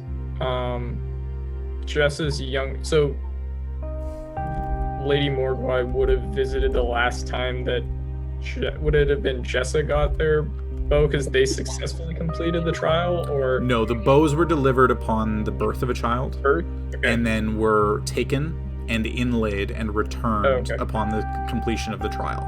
So I the guess last, what I'm wondering is, yeah, do we know the last time they've been by, or is that some? you don't know, but you could ask.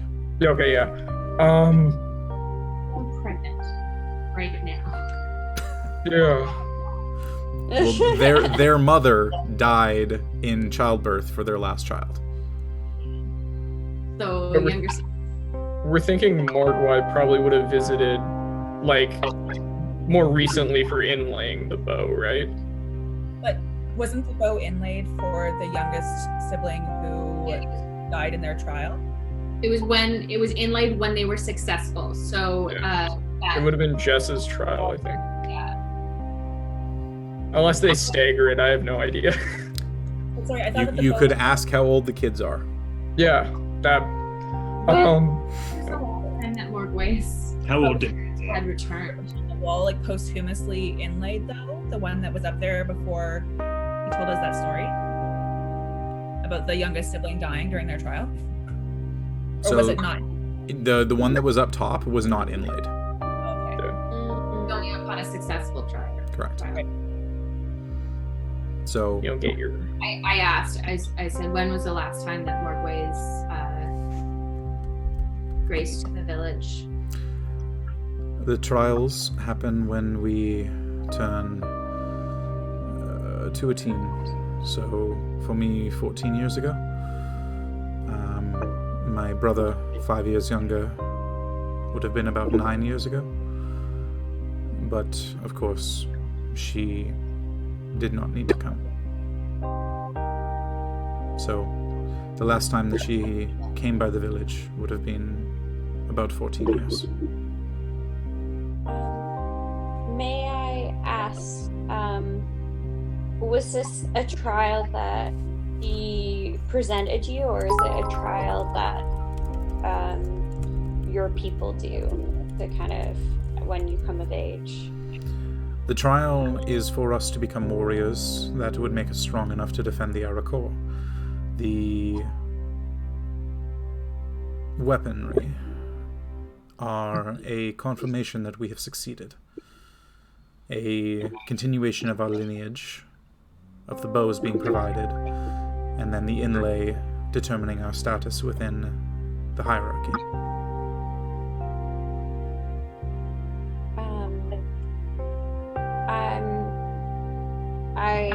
I'm sorry if this is a disrespectful question. Or do you think if an outsider were to do this trial, would Lady MacLeod come visit? If a bow were provided at their birth, it's possible.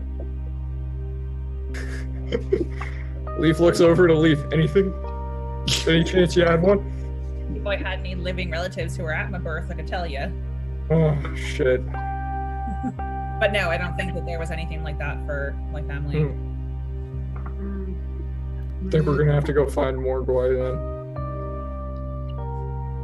Thank you for answering my questions. Well, we had just the one bow that was never inlaid. I know.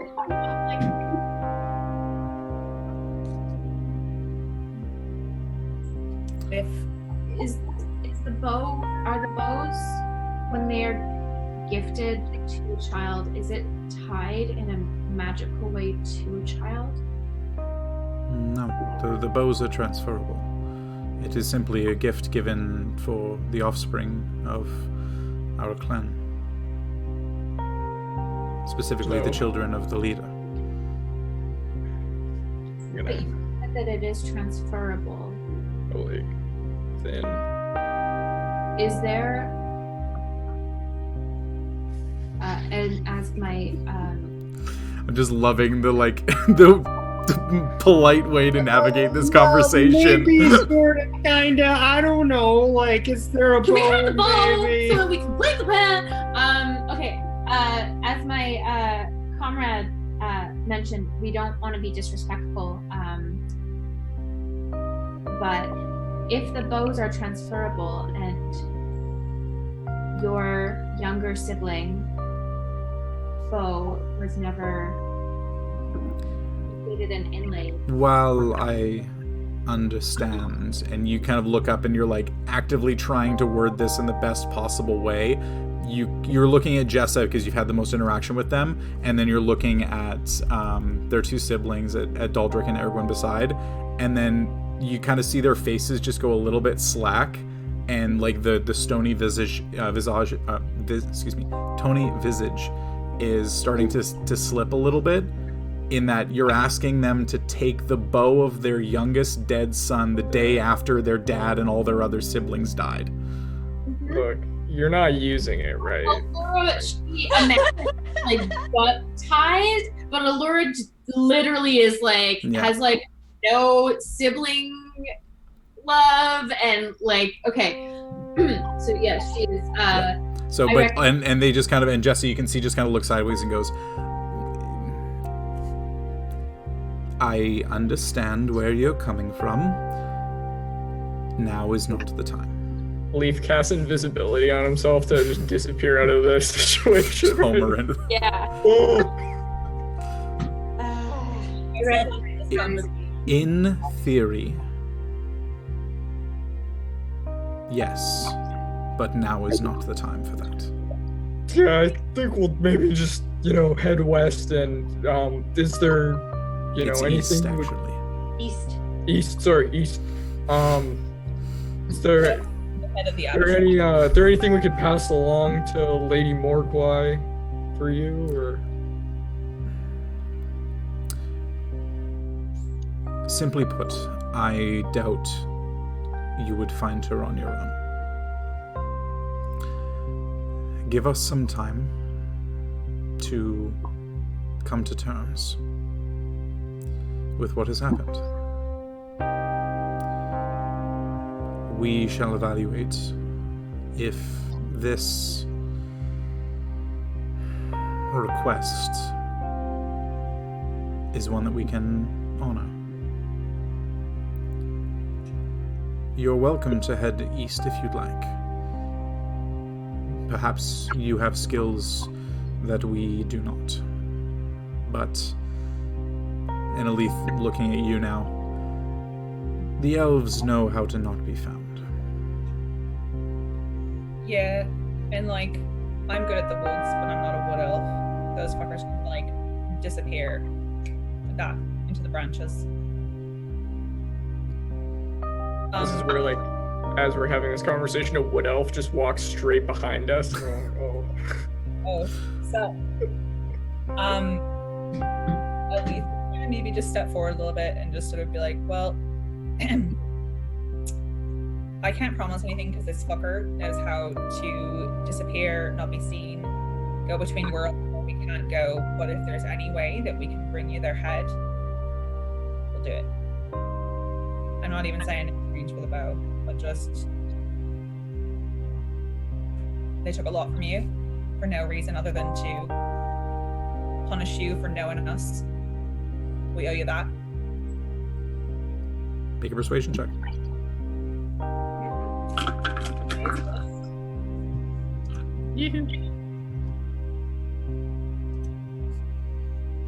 I have shitty charisma. My persuasion is 0. Straight roll.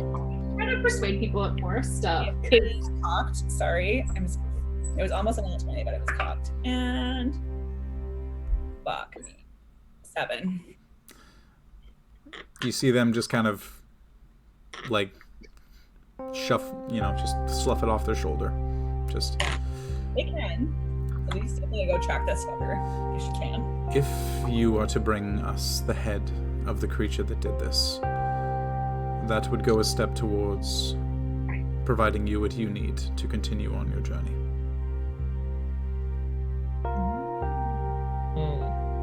Okay. That is true. I mean, I could see no sweeter justice being given other than taking the head off of the creature that harmed your family with the very bow of the person they took out. Wait, What?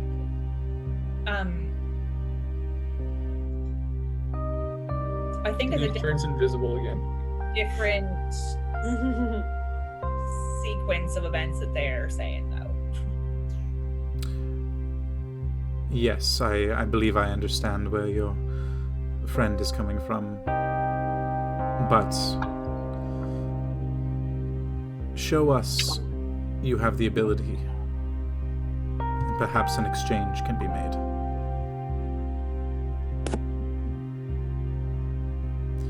With that, we need to return to our people. I wish you well.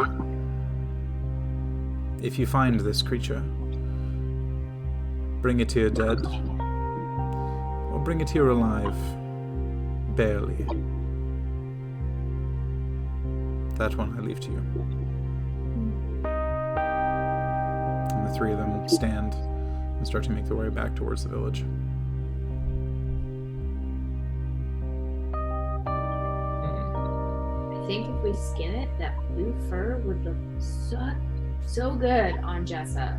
The scales?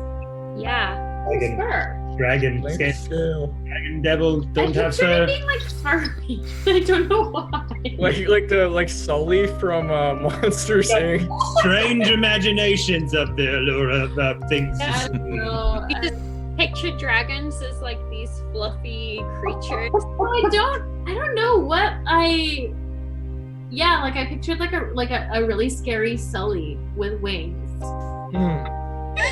That does sound terrifying. Had the tree too long. It's okay. It happens to all Maybe. of us. You have So, trees we're- right now. so just to clarify, we're just kind of like standing. Their group took off. I think They essentially had gotten the answers. It seems like to the questions that they were asking. Kind of understood that you had also gotten some information from them that had not been conveyed before, and that there was a potential course of action to come to with them once a certain task had been completed. Yeah. Do we have any idea how to go about finding this thing that clearly wants to find us but doesn't want us to find it? yeah. I think Elise has done a little bit of pre-tracking. I mean, that was only, it could be anywhere by now. That was just where it fled last night. But yeah, I could use, if we think it's around, I can use fairy fire to identify it, or to like, it won't be able to go invisible again if I try that. Well, let's we have to lure it to us. We have to find a way. go ahead. Oh, sorry. We have to. I'm not necessarily suggesting how we go about this. It's just a sort of brainstorm right now. But like, it wants it faster. We can bring it to us if we find a way to let it know that we have it. Pop it out there and wait. I'm not saying how, but when you lay a trap, you need to have fucking bait. So that's the best. Pretty good bait. I think we're able to take it on if it's just the one, but it like when it attacked Succumber? Yeah. When it attacked Succumber, it seems like it had multiple, either more than one of itself or like things that it was in charge of that it it had kind of like an army or multiple. Make a history check to try and remember. Yeah, because I was gonna say, didn't the guy like get one or two? There was some- 11. An 11? Mhm. You just, you Yeah. remember that there were multiple things. There was a bone devil, a chain devil, and imps. So Right. that, Yeah. that was on the initial attack that they repelled. So, and we remembered from our reading that the Abishai was able to like bring those or like command those. The Right? summoning spell we thought was part of how they got there. Oops, sorry, Jess, I didn't mean to jump in. so sorry. No, I jumped in on you. So. Oh no, it's all good. I was just gonna say, is it cool if I roll a history check as well? Yeah, go for it. Done this? Okay. Just if this helps things along so we don't keep bumping around. Okay, so that is a 16. 16. You remember from the conversation with Amelior Yeah. that he described 5 very similar entities of different colors. Okay. Yeah, so we got the blue one. Yep. And And yeah. the other thing was that you remember as well, Allura, when you scryed on Amelior. Leaf, when you scryed on Amelior. Yeah. You saw him unconscious on the ground with blue claw-like feet on the ground, but you also saw boots and a long black cloak. Yeah. Because that was a while ago. That was like 10 sessions ago. That it was a very minor detail that I don't know if anybody wrote down. But during that scry, it was a conversation in common that was kind of in the background a little bit, seemingly between this entity and someone. You don't know who, but a long black cloak and boots.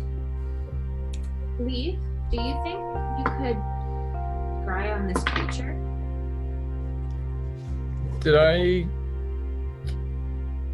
Yeah, probably. I mean, I saw it, right? Yeah, because Hope cast Branding Smite, which revealed its position. So revealed it entirely. That's a really good idea, Laura. Why don't we try that right now? Or you can say as well, right? Because sometimes they can tell if you're scrying on them, I think. I mean, if Do we want to, like, start moving away from the... Yeah, I think that's a good idea. Get a bit of distance in between here. Why don't just drag it back through hours and then try scrying? Well, I was gonna say, if we're gonna scry, I think we need to assume that we're running the risk of letting it know that we're looking for it. Yes. We also need to understand that if it found that we were here, it will at least tell somewhere where we are, and it might have ways of finding us. That's why I said wait for a few hours away from the village. That we should perhaps try to lay out some kind of position, traps, find an our environment before we actually try to make contact. Yeah. I just think that we should for sure move away from the village before we do that. And then once we get further away, we can look at like establishing kind of a good place for a battle for us, and all looking at combat words. Yeah, strategy. Yeah, they both sound like ideas. We will move away and then we'll home alone an area. Oh, that's a good idea. Here's my only problem with that.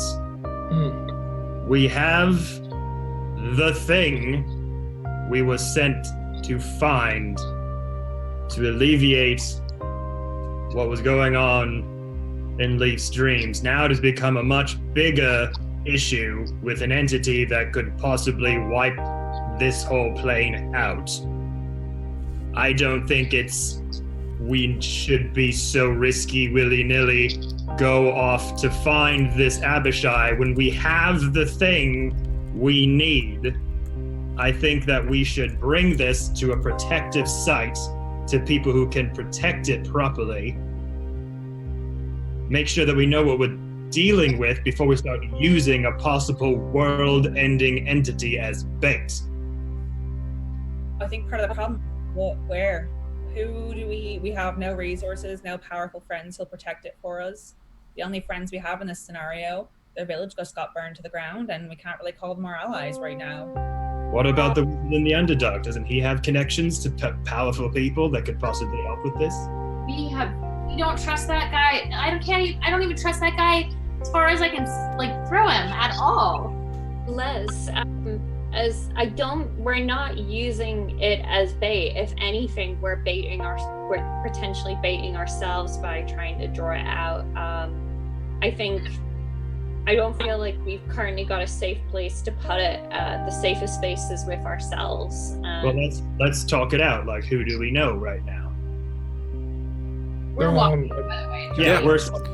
Yeah. So you've gone back to so you followed them back to the village to get your horses, obviously. Yeah. Now we're. And so you've got the 5 horses now, and you're on the horses. So the question for you guys is, now that you're walking and talking, in what direction are you going?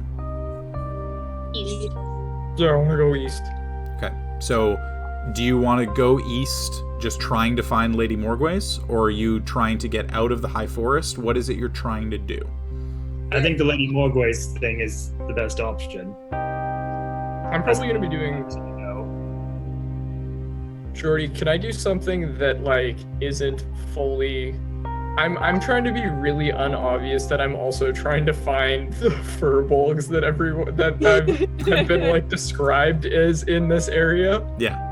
Right, that too. So what's your passive perception again? It's 17 or something? Passive, 16. 16, okay.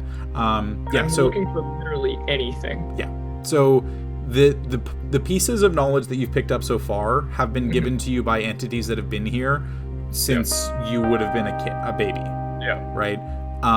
So passively, you're always on the lookout for stuff. You haven't really seen anything that's really ticked a box. The one thing that was your now actual thread to kind of follow came from Elite's conversation with the grandfather tree. That there was that group, that there was the one man that splintered off and left what looked like a mother and a baby in a bassinet. Yeah, and sorry, was there a specific, aside from like it being east, was there a specific thing that we could follow up there? No, it was just that it was east. It was outside of the grandfather tree's purview.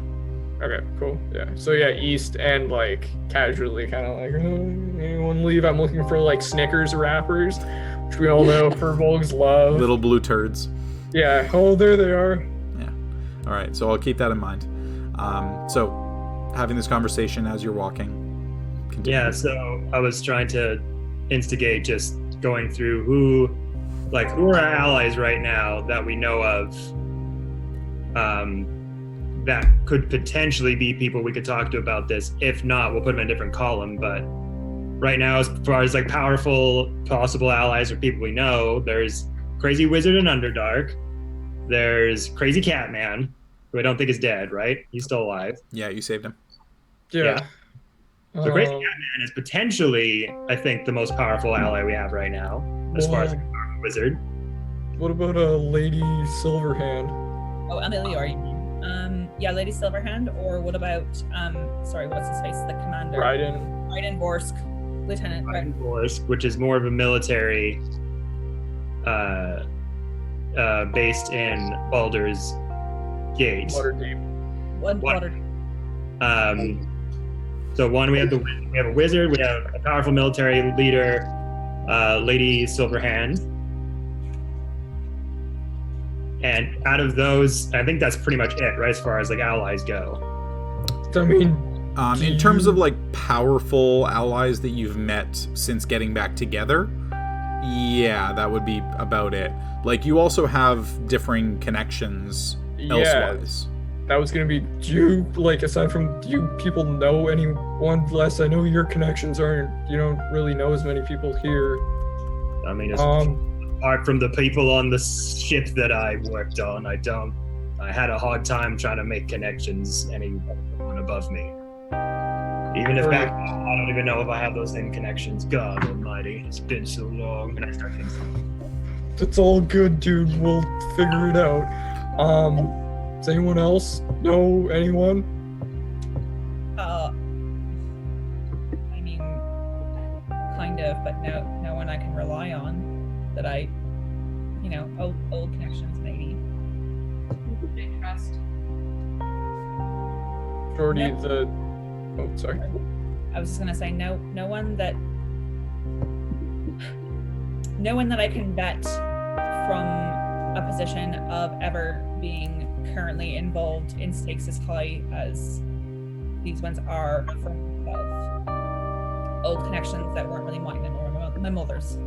I mean, I have, and I'm kind of just like, after like having that sad memory of home, kind of just pipe up for a minute. Like, I have one thread, and it's weird. So, just sorry if this sounds insane, but that's kind of my thing lately.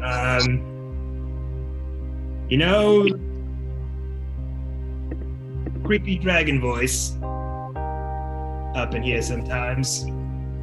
Yeah, you've mentioned him. I kind of sort of maybe found out where he could be from. In the Isles somewhere. I got some information that could lead to his possible whereabouts. Now, it's been a long time since I think anyone's personally seen Ostilian, but as far as like epic friends go, seems to like me enough to talk in my head. I mean, I don't know. That's I think that at the realm of reaching for straws. Yeah. I I'm think gonna. reaching for straws. I mean, I think it seems the way you've explained Ostilian is kind of like my relationship with with Eldath, and kind of turn to Hope. Your relationship with Bahamut. Am I misunderstanding that, or? When we were at the library, I did some research on Ostilian. And apparently, people have seen him off in the Armies. He exists on this plane. Or at least visits every so often and in that area. I'm not 100% sure. This is kind of all I've got to go on. Maybe you should ask him. I would love to. I would love to have a direct line. He kind of always just comes in when it wants and leaves when it wants as well. I have a hard time, like, trying to grab an apple with oil. I don't know. Yeah, I think that's a long shot. We need something that's more reliable at this point. So I think I think if you I think Kaylee was first and then Emma. Yeah, okay, sorry. If Kaylee was a 1 or 2, sorry. I lost my train of thought. Kaylee, I completely have no idea where apples, we're going. slippery, dragon, Ostilian, Isles, fine and stiff. Go. Yeah. Basically, I was just like, that's too far away. Like, I think we should go on the path that we like is more direct and more apparent. And then if you're able to contact Ostilian, I'm not saying possibly like go there right now, but as far as taking off the powerful allies we may or may not have, if we need to ever go down that route, that is a wild route. I will be the first to admit that. I think that we need. There is that. Cool. So I'm just going to interject one thing here before we get to the numbers. So just as a reminder, because again, like this dates back to the first episode of when we came back after the break. When you were on board the White Satin, there was always, little banter here and there. There were always little rumors floating around. And Gil kind of liked to stay in the realm of keeping up to date on stuff. This whole storyline, none of this had happened at any point when you were on the White Satin talking to him. So there might be a potential avenue there as well. Yeah. Like, just because, again, you guys are like trying to figure out all the names of every single person that you ever talked to in the last, 6 months of doing this in real life. Right. So I think we're just looking at, we're not trying to figure out who every person that we've met. We're just trying to powerful people who who might know stuff. Gil kind of was somebody who just kind of knew things. We're all forgetting about Bubba. Bubba is the ultimate protector. We should leave it with Bubba. Protected that bucket and door. Who we trust enough to leave this with. Oh, okay. Sorry, I was misunderstanding. It's okay. I'm done now. Kaylee, you can go. Okay. Jordy. So this is more of a, I don't know, kind of a backstory question, but just training with the Ranger Council for Shanna. Just I'm imagining that lots of the drow on there would be a little bit older. Mm-hmm. I think that it's likely that they would have had any kind of experience repelling demonic or sort of dark or just really heavy entities from the city, or would I think that there's any likelihood that they might either help us or at least have information that could help us? Make a history check. Okay. Because Leaf hasn't reached out to them really since she's been back, but she was with them and her grandmother was on the council, so. Mm-hmm.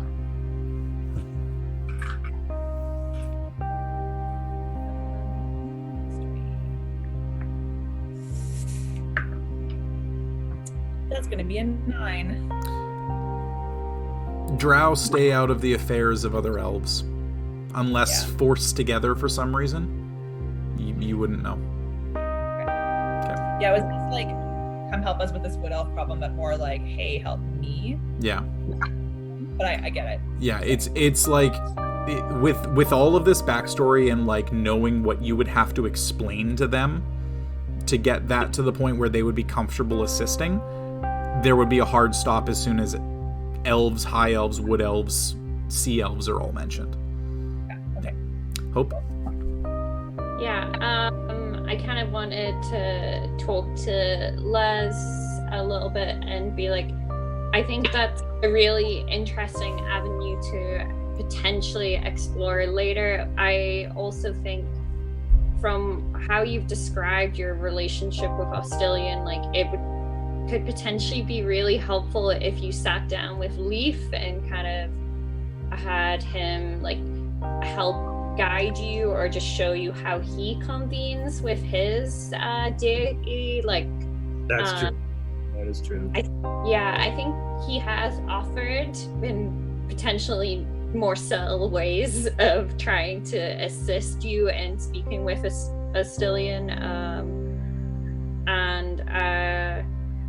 and also I kind of feel like we do have more allies than like potential allies than I initially thought, but at the same time I only really trust us, and I think we're potentially our strongest bet. And yeah, I just kind of want to fuck up this Achaidh. Like, it's being fucked over. It's fucked over these people. Yeah, like I am personally okay with the idea of us moving out of this area, setting up a whole bunch of traps, and just kind of summoning and like scrying and see if we can find out where it is, or like, and run the potential risk of it coming for us. But then we've trapped everything to the high heavens. You know, we've got the paint buckets on strings hanging off trees and stuff like that. Yeah, that's my thoughts. Alrighty. Leaf? Yeah, Jordy, I was just hoping to make a history check. The Fortunate Four that I know from back in the day, would I like... I remember I made a call at one point, and Jin had no idea how I was doing that. Yeah. So would I be able to surmise that they're not as like kind of powerful or as like useful as I'd thought they were? You would imagine that they would be useful in certain respects, assisting with things like researching, assisting with kind of general use cases. Powerful, probably not, and especially not on the realm that you've seen with Amelior or Ryden or even Lady Silverhand. Cool. Just wanted to make sure I wasn't like completely ignoring like a useful line of yeah, no, like they're definitely useful, and like 100% they could be somebody that you could turn to. For this level of thing that you're looking at, they would be more useful in the way of knowledge researching. Okay, cool. Elite. Yeah. Oh, sorry, go ahead. Oh, no, I was just gonna say I agree with Hope. Kind of say that out loud. I think we should, start kind of, laying down things. Okay. Elite? As everyone's presenting like allies that they can think of, or people from their personal backstories, type paths that they're like trying to have this person be useful, I want to insight check Allura and see what her face looks like as we're all thinking of our paths right now. The backstory. Okay, what specific thing are you looking to try and get a reaction on? I'm just okay, so here's my train of thought is that Alith has caught Allura in a couple, not caught, but like witnessed a couple of moments where Allura had some big feelings about some shit that had gone on in her past. She hasn't really like pushed her on it. Okay. Right now we are all trying to like list all these powerful allies who would potentially have like knowledge, resources, like personal magical powers, any of those things. And Alith is looking over at Allura to see the kind of face journey that she might be subtly going on as she considers in her past the people that she cannot or will not call upon to help her in the moment. Okay. So, Alith, you can make an insight check. Allura, you can make a deception check. Okay. And you are so roguey with those. Pretty roguey. Not like Alith is not trying to be mean. She's kind of you're just trying to get an insight. Right? You're not trying to get any hard information. It's more to see what your reaction is. Yeah. We're like, we all have powerful friends. Yeah, I don't have any either. So, Allura, what is your deception check?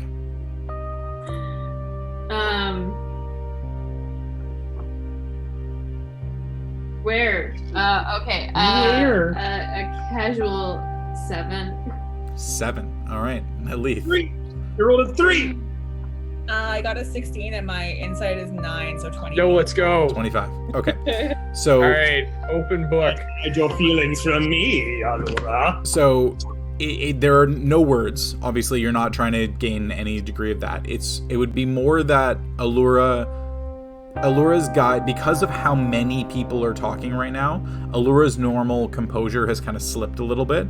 And Allura, you would reveal, I would say, just like a minor thing that like this would make you think about your backstory. I'm not even asking for like Yeah, not like names, right? Because you're not speaking, right? It's like, how would this affect you? This would definitely, Allura would be thinking about the fact that she does have powerful people in her life that she is not able to ask for help. Yeah, you can't turn to them. She has a lot of resources and people that would potentially be helpful, but she is unable to access them. Okay. And yeah, so she's like thinking about that, being like, shit, I got nothing that I can put on this table. So like you react to the fact that you probably have powerful people in your life, but you don't trust them. Yeah. The reaction would be, yeah, the people I know could definitely deal with this.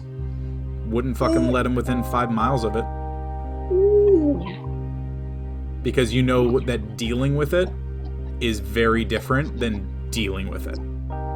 Yeah. Or what strings would match to dealing with it, basically. Not even strings, just... That sounds fun. Yeah. One way, the outcome of dealing with it would be very different from what you guys would want.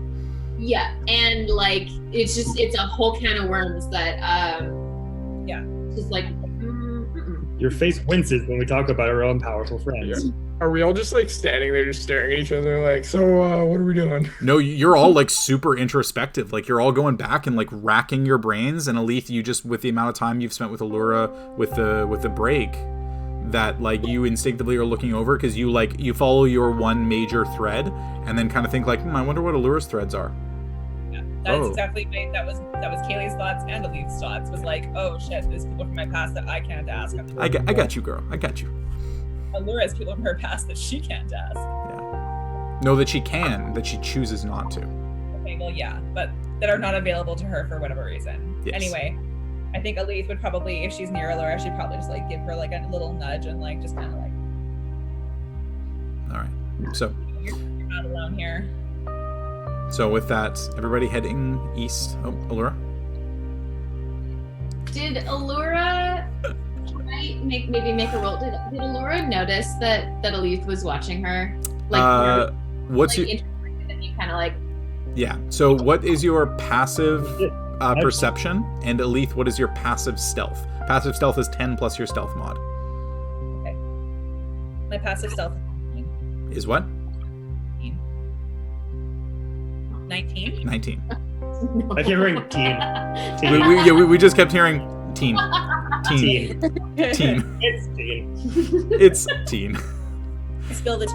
With my I spilled the passive teen. Yeah, so you kind of like instinctively just listening to this and just kind of chuckling under your breath and just like shaking it off. You kind of look over and Achaidh is now just like focused straight ahead. You don't even notice. Okay. All right. So, making your way, starting to head east. Is there anything you guys would like to accomplish while on horseback? Or would any one of you like to ride a giant fly? I think I said my piece on what I'm looking for, so I'm probably staying on the ground. Right, but you also said at some point you were going to cast scrying, right? Yeah, so do we want to... Well, I think I was going to do that when we kind of set down to... Yeah, when you like bunk down for the night? Yeah, or like... Because this thing, that might potentially kind of alert this thing that we're onto it. The Abishai? Yeah, Or wait possible. until we actually lay out like Yeah, Any- that was my thought. a bit before we spy on them, just in case it does alert them and they can like bamf to where we are and fight Yes. us. So I would say let's travel for like, we were leaving in the morning, so I would say let's travel for like 3 to 4 hours, and then find a space that we feel happy with that is like to our tactic advantage. Yep. Maybe like at early dusk, so that Elif is not at a disadvantage during fighting time. Cool. I would actually say, as much as it would be cool to ride that fly, and I was kind of like, maybe we could like look from above to find a good spot, but just in case we do get in a fight, I would say we should hold on to that. Yeah, because this thing can fly. 12 hours, y'all. Yeah. 12 hours it can be a fly. 12 hours. 12 whole hours. It can be a fly that flies. Once every Yeah. 2 days. Oh, No, because that's the thing. We might call it, and it doesn't like show up for a while. ran out of gas. Whee! We flew the fly too much. Do we have any way of like counting 12 hours, or like will we get like a 5-minute warning so you can land the fly, or you don't just get dumped off? Yeah, so it's effectively how I play these kind of things, like when there's an hour and time limitation, is that like you notice that the magic starts to like it's a sputtering plane starting to go down. Like the wings are just No, that's as it starts to like fly down, and it gives you like a minute to be able to land.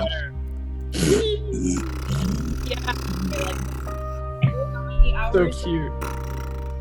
Jordy, why are these sound effects? Like, I'm so sad that I've never had you, like, you've never made these sounds prior in our game. More fart sounds. That's what we need, always. Oh, We no, always dude. need a fart soundboard.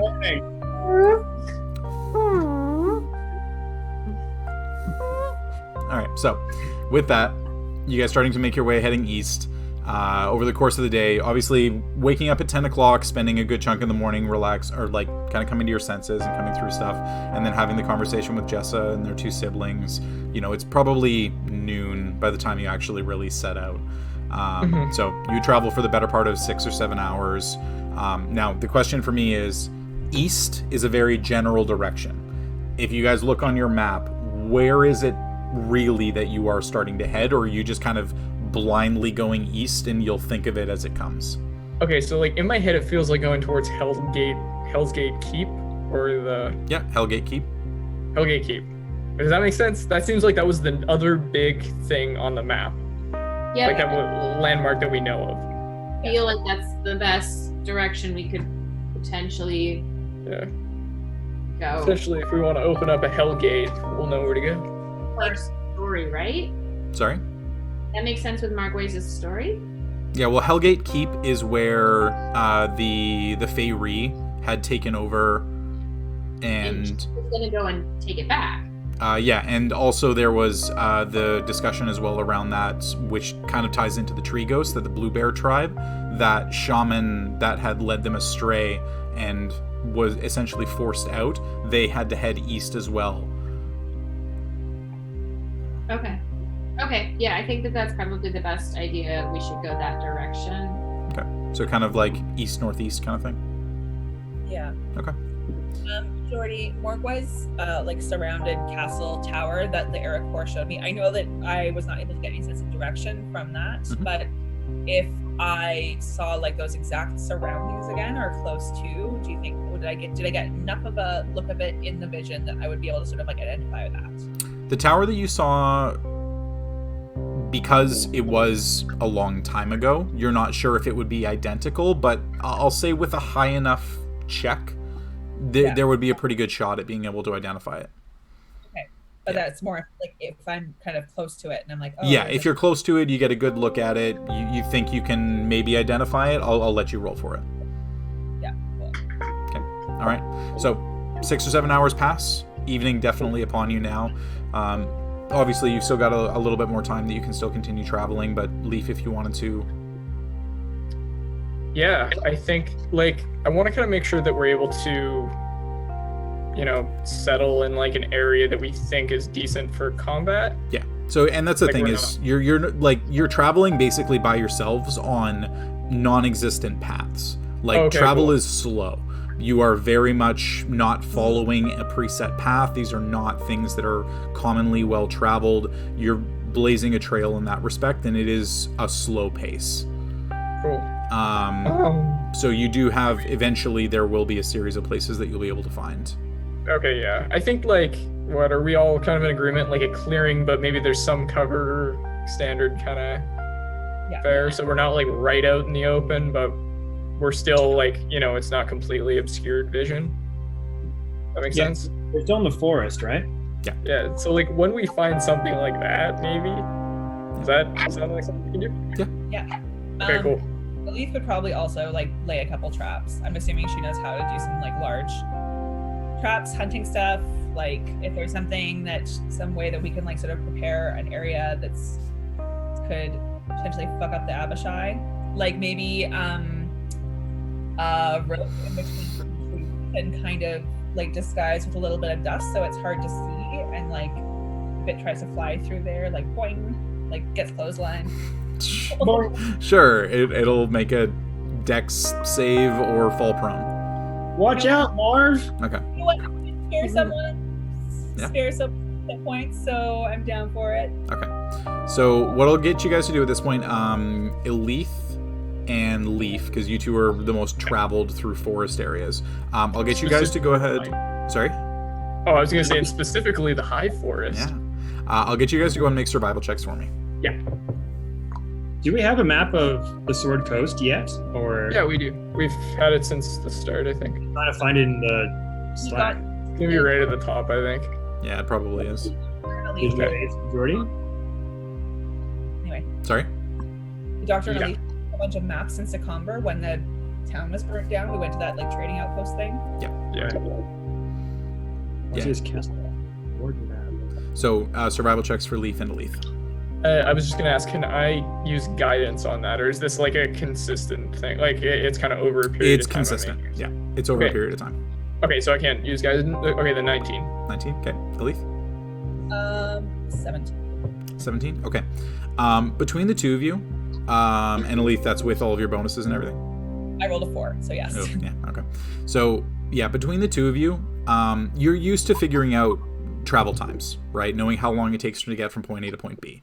Looking over the maps over the course of the day, figuring out, calculating based on how what your travel pace is, based on being on horseback, how far it is you have to go, looking at the roughly similar distance that you would have had to go to get from the Star Mountain Caves to where the Grandfather Tree was. On established path, 13 days.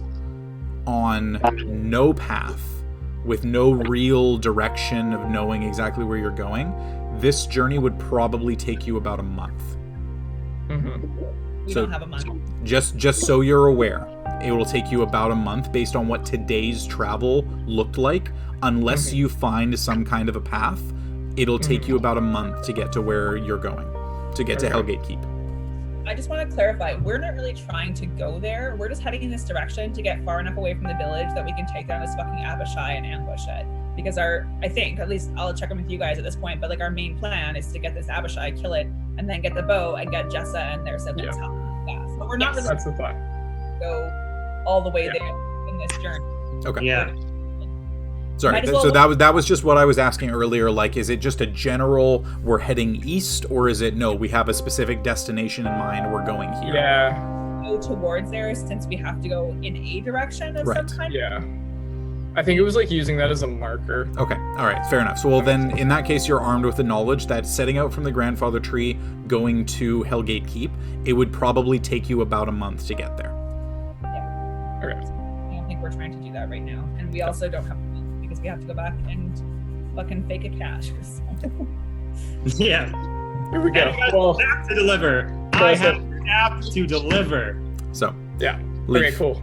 Okay, so we're settled, kind of like people are trapping up the area. Are we good to scry on this one? Yeah. How's it feeling? Before we do, also, I will use, where the fuck is it? Hide in plain sight and find a good vantage spot to from. If you're able to get up in the trees, because we know this thing flies, right? So. I'm gonna get up there. I might, if you guys are okay with it too, I might have the fly on me just in case. I can also cast Fairy Fire and chase this thing around and try to like point it. Cool. Flying. Yeah. Like, I also want to, like, I'll message this to Elite. I'll message a thing to you. Please hold. Okay. like, Can I double check? Leaf, this scrying takes, is it 10 minutes or longer? Oh yeah, it takes about 10 minutes. Let me double check. That might be if I ritual cast it. No, it's just straight up 10 minutes. So yeah, it takes 10 minutes. Cool. I just wanted to say that, like, if a leaf was preparing a spell with like a limited time, that maybe be Good very call. conscious about when she casts it, or like if anyone else has any spells they wanted to cast. Cool. I'm not casting Fairy Fire yet. It's more like if it comes and then it disappears. Yeah. This thing might take a bit, so. But if we're all cool, then I'm going to cast Scrying. Okay. Cool. So that is a. Okay, yeah. So I have firsthand knowledge of it. Mm-hmm. But I'm pretty sure. Yeah. Okay. Yeah. So, which is modified by holy and physical connection. This target knows you're casting the spell, it can fail. Connection save modifier. Jordy, can I say that whilst Leaf is casting this, I'm standing guard next to him with my greatsword in hands, like ready to kind of protect if needed. Okay. All right. Good to know. So, Leaf, Yes. you spend the 10 minutes casting the spell. What is your spell save DC? 18. 18. 18 wisdom saving throw. 18 wisdom saving throw. So it's my. We'll see how it goes. It might not go good. Okay. That's not a good face when Jody makes that face. So, I hate that face. We don't like that face. But it means something's happening, and I like it that. does mean something is happening. Bad. Something bad is going to happen. So, this on the same plane of existence. Wisdom saving throw. Blah, blah, blah. Target is unaffected, and you can't use the spell again for 24 hours. Failed. It's an invisible sensor. You can see and hear for the duration. Sensor moves with the target remaining within 10 feet for the duration. Okay. So, you spend the 10 minutes very carefully setting up the spell. What is your component, your focus that you're using? Oh fuck! I'm using the. Oh, I'm gonna make this bad. I'm using the focus that I was kind of. It's like a kind of gnarled, kind of woven branch that was gifted from my granny. Okay. Kind of glows bright. Sorry. It's like a necklace. Sorry. So sorry. That is your spellcasting focus. Spellcasting. What are you Focus. using as a focus for the scrying spell? Oh shit! Sorry. Are we saying like focus like the? So the Like- the component is a focus worth at least 1,000 gold pieces, such as a crystal ball, a silver mirror, or a font get you, I filled get with you, I get holy you. water. So Okay, what is it cool. you're Yeah, I using for that? think. I'm gonna guess. We've probably got enough. It doesn't uh, consume, like, this is like a permanent thing. Anytime you want to Yeah. cast scrying, you're using this one thing. Yeah, I'm trying to. Because I guess I would have used it before. I'm gonna say a silver mirror. It's Yeah. probably the least like cumbersome. Like I'm not packing around. Ball is quite cool though. Yeah. Okay. I'll say over the course of the adventures that you had, it would be probably closer to like a platinum disc, like a polished Okay, platinum cool. disc Yeah. that you would have probably picked up inside the Amber Temple. Yeah. Okay. So we'll just say that that's what you have as your scrying Sounds piece. good. Okay. What I had. What you had. Yeah. Shit. No, what you have. Yes. What you have. So, as you set up the ritual, very carefully arranging all the pieces, you focus in on the platinum disc, and the sheen kind of catches a little bit and then catches the light again and again and again and over until it almost flickers, kind of like a film reel starting to run. And you feel this kind of warm wind blow behind you and push your face a little bit closer as if the disc is just kind of coming up to the center of your face. And the rest of you don't notice anything. You just see Leaf looking at this disc, and then all of a sudden his eyes just slowly close. And your vision is whisked and kind of guided. You feel like you're almost riding along Northern Lights. Really just kind of riding those swirls and swishes. And then all of a sudden you hit a hard black wall. And you immediately snap back to yourself. And you are unable to form a connection with the creature. But you would know, we'll say for the sake of flavor, that it is a long distance from where you are. Okay.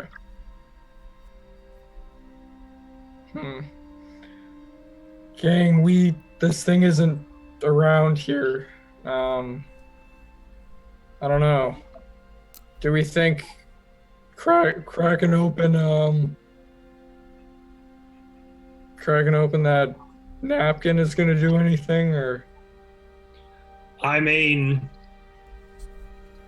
if we open this thing, we have to be prepared for the consequences that will follow if something comes out of it. Yeah. I'm willing. You know me, I'm always up for a fight.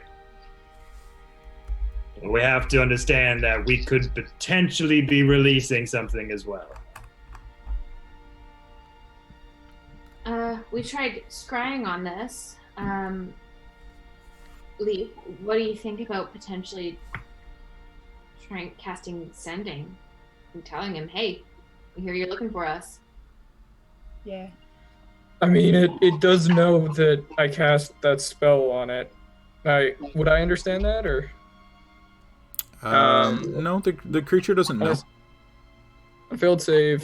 Yeah, on a successful save, the target isn't affected. You can't use the spell against it again for 24 hours. That's a critical role thing where, like, Matt has basically made it that when you fail or when you succeed, you can kind of tell that something's happening. The reality is that if you fail, there's essentially an invisible ball that forms around them that if they can see through invisibility, they know that someone's watching them. Yeah, sorry. I think I'm going off of if a target knows you're casting the spell, it can fail. So I think it's... Yeah, so it just has no idea. Yeah, it just has no effect. You're unable to pass through the veil of whatever it is that is around it. Yeah. I have an idea. Sorry, continue. Remember your idea. I'll come back to you. Yeah. So. I also have. Yeah. For sending, it's a creature that I'm familiar with. Am I considered familiar with this thing? Yes. You don't know what its name is, but you've seen it. You've interacted with it. You've spoken to it. It would be close enough that you would be able to cast sending on the blue Abishai that we met in outside of Secomber. Okay, I'm gonna kind of... Would I see less? Like he's kind of preparing things. I'll kind of table that knowledge and turn to the rest of the group. So, Elite, you had your finger up a while ago, but you didn't... I think Kev was first, actually. Okay. All right, go for it. Kev. Okay, so from what we know about this book, we know that potentially if you go inside of it, you can't breathe. Yes or no? From my understanding, yeah. Okay. There's limited air. Limited air. So enough air for someone to maybe pop in there for a second and come out. Yeah, but the second we open it... But here's the thing. The second part. Can you send message to me while I'm inside of it? No. It's a pocket dimension, so I could cast sending maybe. Like you open it and we can, like, anything that's in there can come out instantly. But here's the thing. We're not really sure if it's like a jack-in-the-box thing or like there's a door open and something runs towards it. My crazy idea is open it super quickly enough for me to jump in and you close it. No. And then Leaf does sending to me so we can communicate. And I could let you all know if there's anything creepy outside of this thing. So, Les, I think that, from my understanding, Leaf, correct me if I'm wrong, that you can't cast sending to somebody who is not in this dimension. No, I actually can. It's a little more difficult, but I can do it. This was when I was casting Sending back in Barovia. That was how I was able to do that. Oh, okay. Yeah. Okay. But I thought that when we open the hand key, it's sort of like if there was something inside that has some kind of consciousness that could be awakened, it's like it would be like a hole opened its front of its face and it just like popped out of it. You wouldn't have enough time to like even do anything before it would be able to be like, hello, I'm here. Here's Johnny. All right. So then we're not opening this no matter what. I think we're not opening it unless we're prepared for the potential of a very big fight. Maybe we'd open it and maybe there'd be a shield and there'd be one more level of protection, but we just don't know that enough to take the risk right now. All right. Okay, well, how about... shit. Well, okay, we... right now. So We I'm know just going to do my thing and reiterate Yeah. again, because, like, you know, there's a lot of people having a lot of conversations. Allura, you've seen this. You know this is a silver cloth that is 6 feet across, creates a perfect circle, and it is a cylindrical hole that has a bottom that is 10 feet down. Okay. That's all it is. Yeah. It is considered an extra dimensional space, as in, like, it's not actually creating a hole in the ground, right? But it is a physical cylinder that is used to store things. Yeah. I think... Also, the idea of, like, quickly opening it up and quickly and undoing it, it's a 6 foot across sheet of silk. Like, you can't go hua hua, right? Like, you really have to be careful and grab the edges and do this. Like, it is a fine piece of silk. So anyway, that's me. I just imagine Jordy as like Clippy just in our D&D game, like, oh, by the way, you might want to not open that thing all the way. Hey, listen. Hey, listen. You want some help? No, I'm Navi. It's, hey, listen. Lava is hot. No, listen. Hey, watch out. Oh my god. Yeah. I'm literally Navi. Oh my god. Listen, lava is hot. A hole is a hole. Hey, what's up? That's what they said. Yeah. All right. Anyway. So, sorry, Leaf, what were you about to say? I was just saying, I think... Sorry, Hope's got something to say. Sorry, Go on. Hope. Yeah, I'm getting a little overwhelmed and slightly confused, so I just kind of wanted to be like, can we do a very quick, like, hands up for opening and just dealing with the consequences kind of vote system? Like, Sure. how the group feels. That makes sense. So, like, put your hand up if you want to open it and deal with the consequences.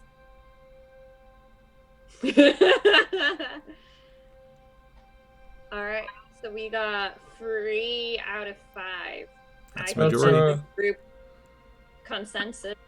Yeah, I'm fine. If it's 3 against 2, whatever. Let's fucking do it. Cool. We knew we were going to do this eventually. Yeah.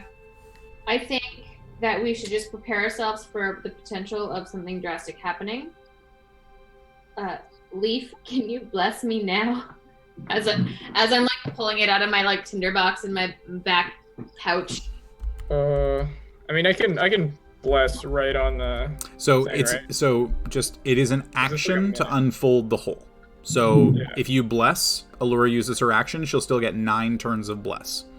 Okay, I mean... In here, I'll need that wisdom saves, yo, against anything that's fucking in there. Sorry, I know we just take a vote. I just want to jump in really quick with this sort of like, is our only option open the hole versus don't open the hole? I thought we were talking about sending the Abishai a message, and the Abishai is what we need to kill to get help from the Ghost Tree clan.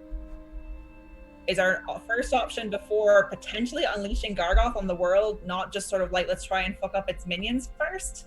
I mean, I think my thought in doing this is that it sort of creates some sort of, like, I'm guessing there's some sort of beacon on this thing that'll pull. Yeah, because what we know is that it's really far away. Yeah. It's not close by, so hopefully by maybe opening it, it'll bop, bop, bop, look, there's something really up, bop, bop, bop, come over here.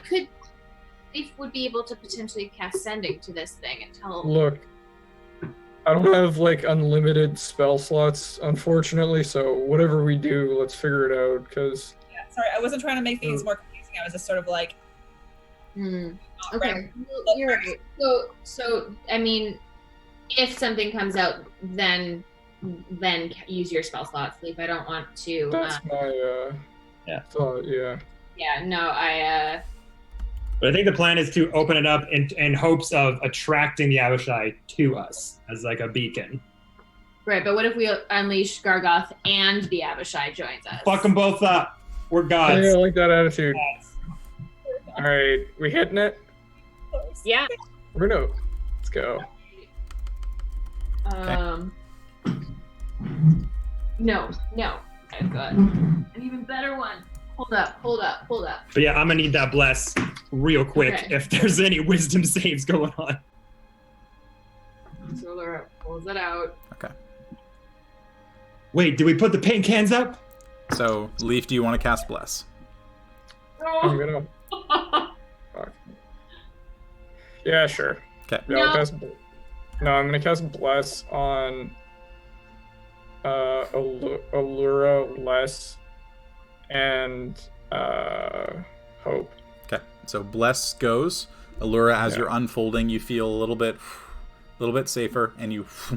and lay it onto the ground. And you can see, like, there are a couple of little air trapped pockets that are slowly starting to make their way out to the edges. And as they reach the edges of the piece just kind of like on the grass a little bit raised. And then all of a sudden it just perfectly creates a 6 foot across hole. And light starts to stream in a little bit. It is early in the evening, but light begins to stream in a little bit. And what remains is a perfectly circular hole. 6 feet across, 10 feet deep. Inside, a dark green cloak, interwoven with faint silvery threads, is draped and covering a large flat object. Then Leaf. Your arm spikes with pain, but instantly subsides. It's as if somebody just stung you and then immediately pulled the venom out of your arm. You have exceeded my expectations. He swore his lineage would succeed where he could not. And with his loyalty all these years, breaking his code, enduring his exile, his vow has come true, and my faith is rewarded. Do we all hear that, or just Leaf? Just Leaf. All of you see the hole instantly onto the ground. You see Leaf just kind of go, ah, and then totally fine. And then Leaf, you hear that inside your head. Leaf, you Damn. okay?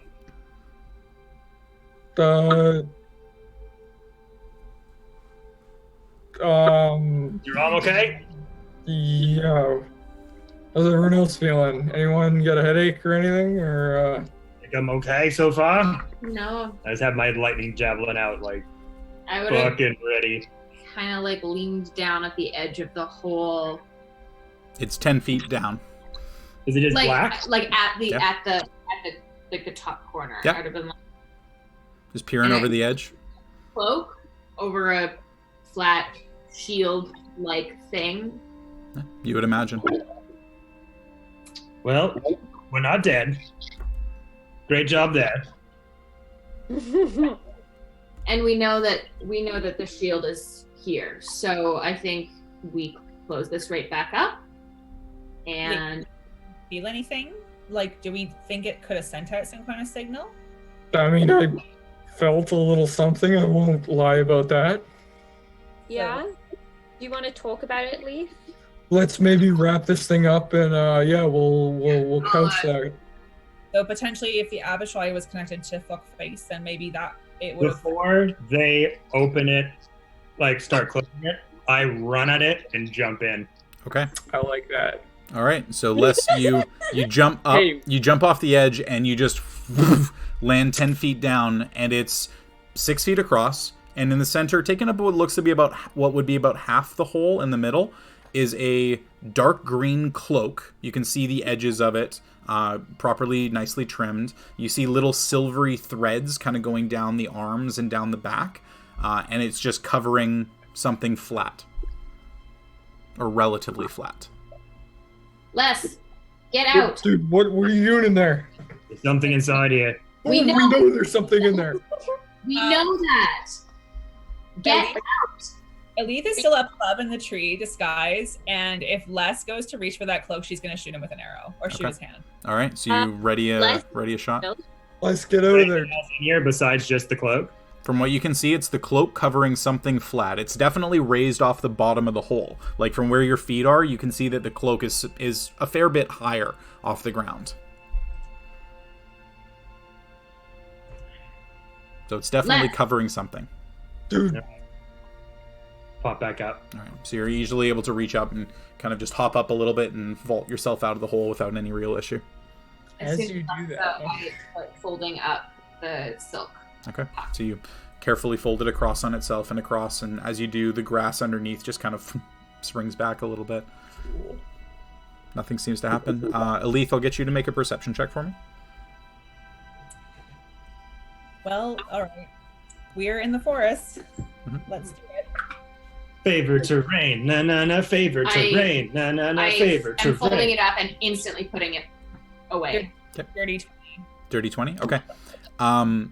As soon as you see it unfolded, and especially with Les jumping in, you're knocking that arrow, you're looking down at him, he crawls up and out, and you're like looking around, you're ready. Something is coming, you know that something's there. And a beat goes by, and you're scanning the skies, trying to catch any shimmer on the wind that is out of place. And nothing comes. And you are kind of like looking around a little bit, but you do notice that some of the smaller wildlife is starting to just get a little bit more aggressive. Woodpeckers pecking a little bit harder against trees.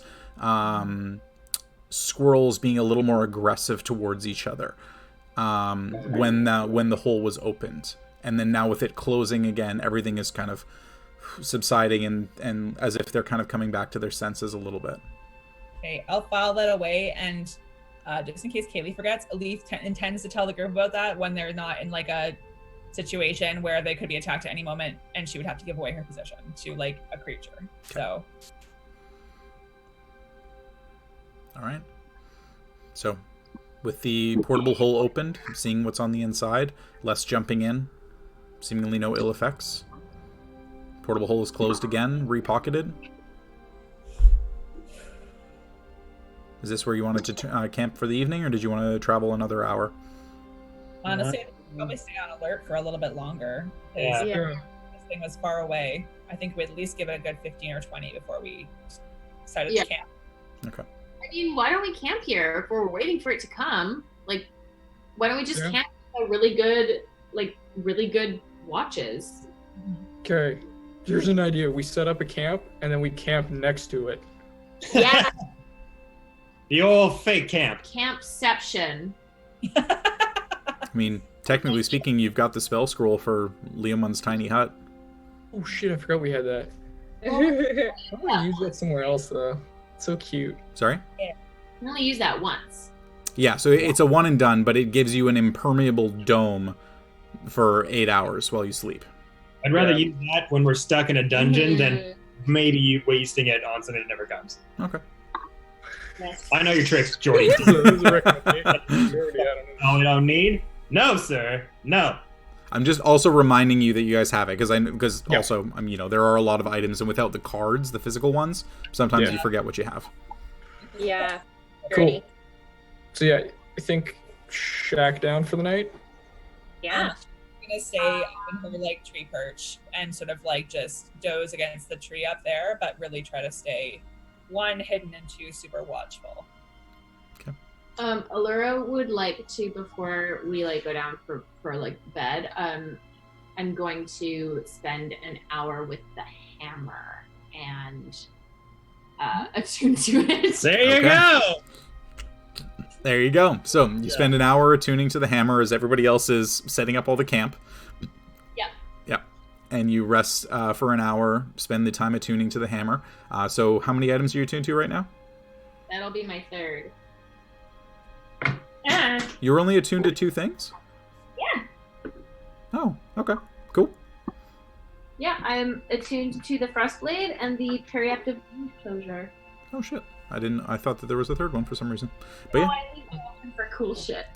All right, well, a good one to be able to do cool shit with. So the only thing for that, just so you are aware, is it is not a finesse weapon, so you don't get sneak attack with it. Or her I bonus. feel like it's not necessarily for... But I can use the sword, the axe, and then my crossbow, and I can get sneak attack with my crossbow. So let me double check, because I think that might have to be a light weapon. Crossbow expert. We are gonna die. When you use the attack and holding a one-handed weapon. Yeah, no, that's correct. So yeah, Hey. so the only thing for this, just so you're aware, is on the card. I believe it should say. If it didn't, my apologies. I can send you an updated one. It is a strength-based weapon. This is not a dexterity warhammer. So you will be adding your strength. And are you proficient with warhammers? No. So then you're just adding your strength to what you roll. So I'll be minusing one. So so after Allura, like, she knows what this is, she attunes to it, and she sits with it for a little bit, and she goes, I just don't think this is for me. Yeah, you get really excited, and you're like, oh, I got this. I'm going to stand up, and then I'm going to, go hit a tree. And you just walk over to the tree, and, you do your usual flourish with it, and you just bang! And it just ricochets off, and you just, ow! And you've got, dead arm with all the pins and needles going down your arm. Is Les beside me? Did Les? Everybody see that? heard it. It was a patang. Yeah, you guys. I don't think it fits my aesthetic. It's got silver and platinum inlay, and my whole thing is gold. So That's fair. who wants this? It's really cool. And I will. I mean, I will send the card to It looks whoever. Furborg size to me. who does it, does it make sense that I'm using it? I will. It's a Put it strength-based weapon, but it into- has But that. you kind of have to hit stuff with it. Yeah. It's designed for a strength-based fighter, one might say. Like someone who's got great blue skin and is great underwater and can never cast Wall of Water except for this last session. Sorry, I'm just loving the fact that yours and Amanda's cameras are synced up on my screen, that your hand passes through one and goes into the other, perfectly.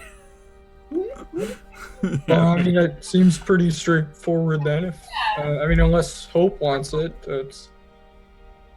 Nah, my greatsword's still better. that's fair. Yeah. I mean, is your javelin really useful? I mean, the blood spear itself, it's pretty good, but only if I kill someone with it. If I get a final blow with it, I can extract some hit points. But it's still a strength-based weapon, and I get some really good damage with that hammer, plus all the other benefits. What is it? What's the I thing? just sent it to the channel. I'd have to kind of attune to it, swing it around to see if it'd be a good fit, aka look at all my stats with it on me. But pretty sure. So one thing, this is just a fun thing, because this is nitty gritty on rules, but it's kind of how it works, and we've played with this a little bit. Switching between weapons is basically I drop what I'm holding and I grab something that I can attack with. That is a free action. So it's kind of an interesting thing for Les, theoretically, or for Hope as well, with extra attack, where one of you could start with the hammer, smack something, drop it, grab your other weapon, and then make a strike with it as your extra attack. So that's kind of why it plays really well with extra attack, is that it gives you give you disadvantage, give me advantage. Huh, and then hit you with my big one. Right? Right. That's kind of how it's designed to be used. Big iron. Hammer, though, it'd be an action to pick it up from the ground again. Right, Right? but it's only beneficial on your Cool. first blow. And then each blow on each following round. The first attack on each round, not just the only. Right. Do we want to off-screen this? Just Yeah, so we we're- can off-screen this one, but it's something where we'll talk about the options around that. Yeah. Cool. So, anyway, with everybody bedding down for the evening, Allura realizing that the hammer is probably not the right fit for her fighting style, this is going to be where we go ahead and end this session here, and we'll pick it up next week as you guys are bedding down with your perception rolls for the evening. Cool. The one Oh, thing we die! the one thing I did want to add on stream, because I had to laugh, was Leaf, your saving throw was a DC 18, right? Yes. So, okay, so the creature rolled a 31. Nice. All right. Good to know. Yeah. Good to know. Not gonna use any wisdom-based shit on it. So it's wisdom-based stuff will work. It rolled really well, Yeah. but it also has a ridiculous bonus to wisdom. Yeah, I mean, also, Jesse, you were next to me, so was that including the plus I 2 think to that's spell saves. Yeah, that's if Leaf is trying to save against an effect, not a creature is trying to save against something a Leaf does. Unfortunately. Sadly. Was it near? Wait, was it actually near Hope the whole time? In that case, it was a 33.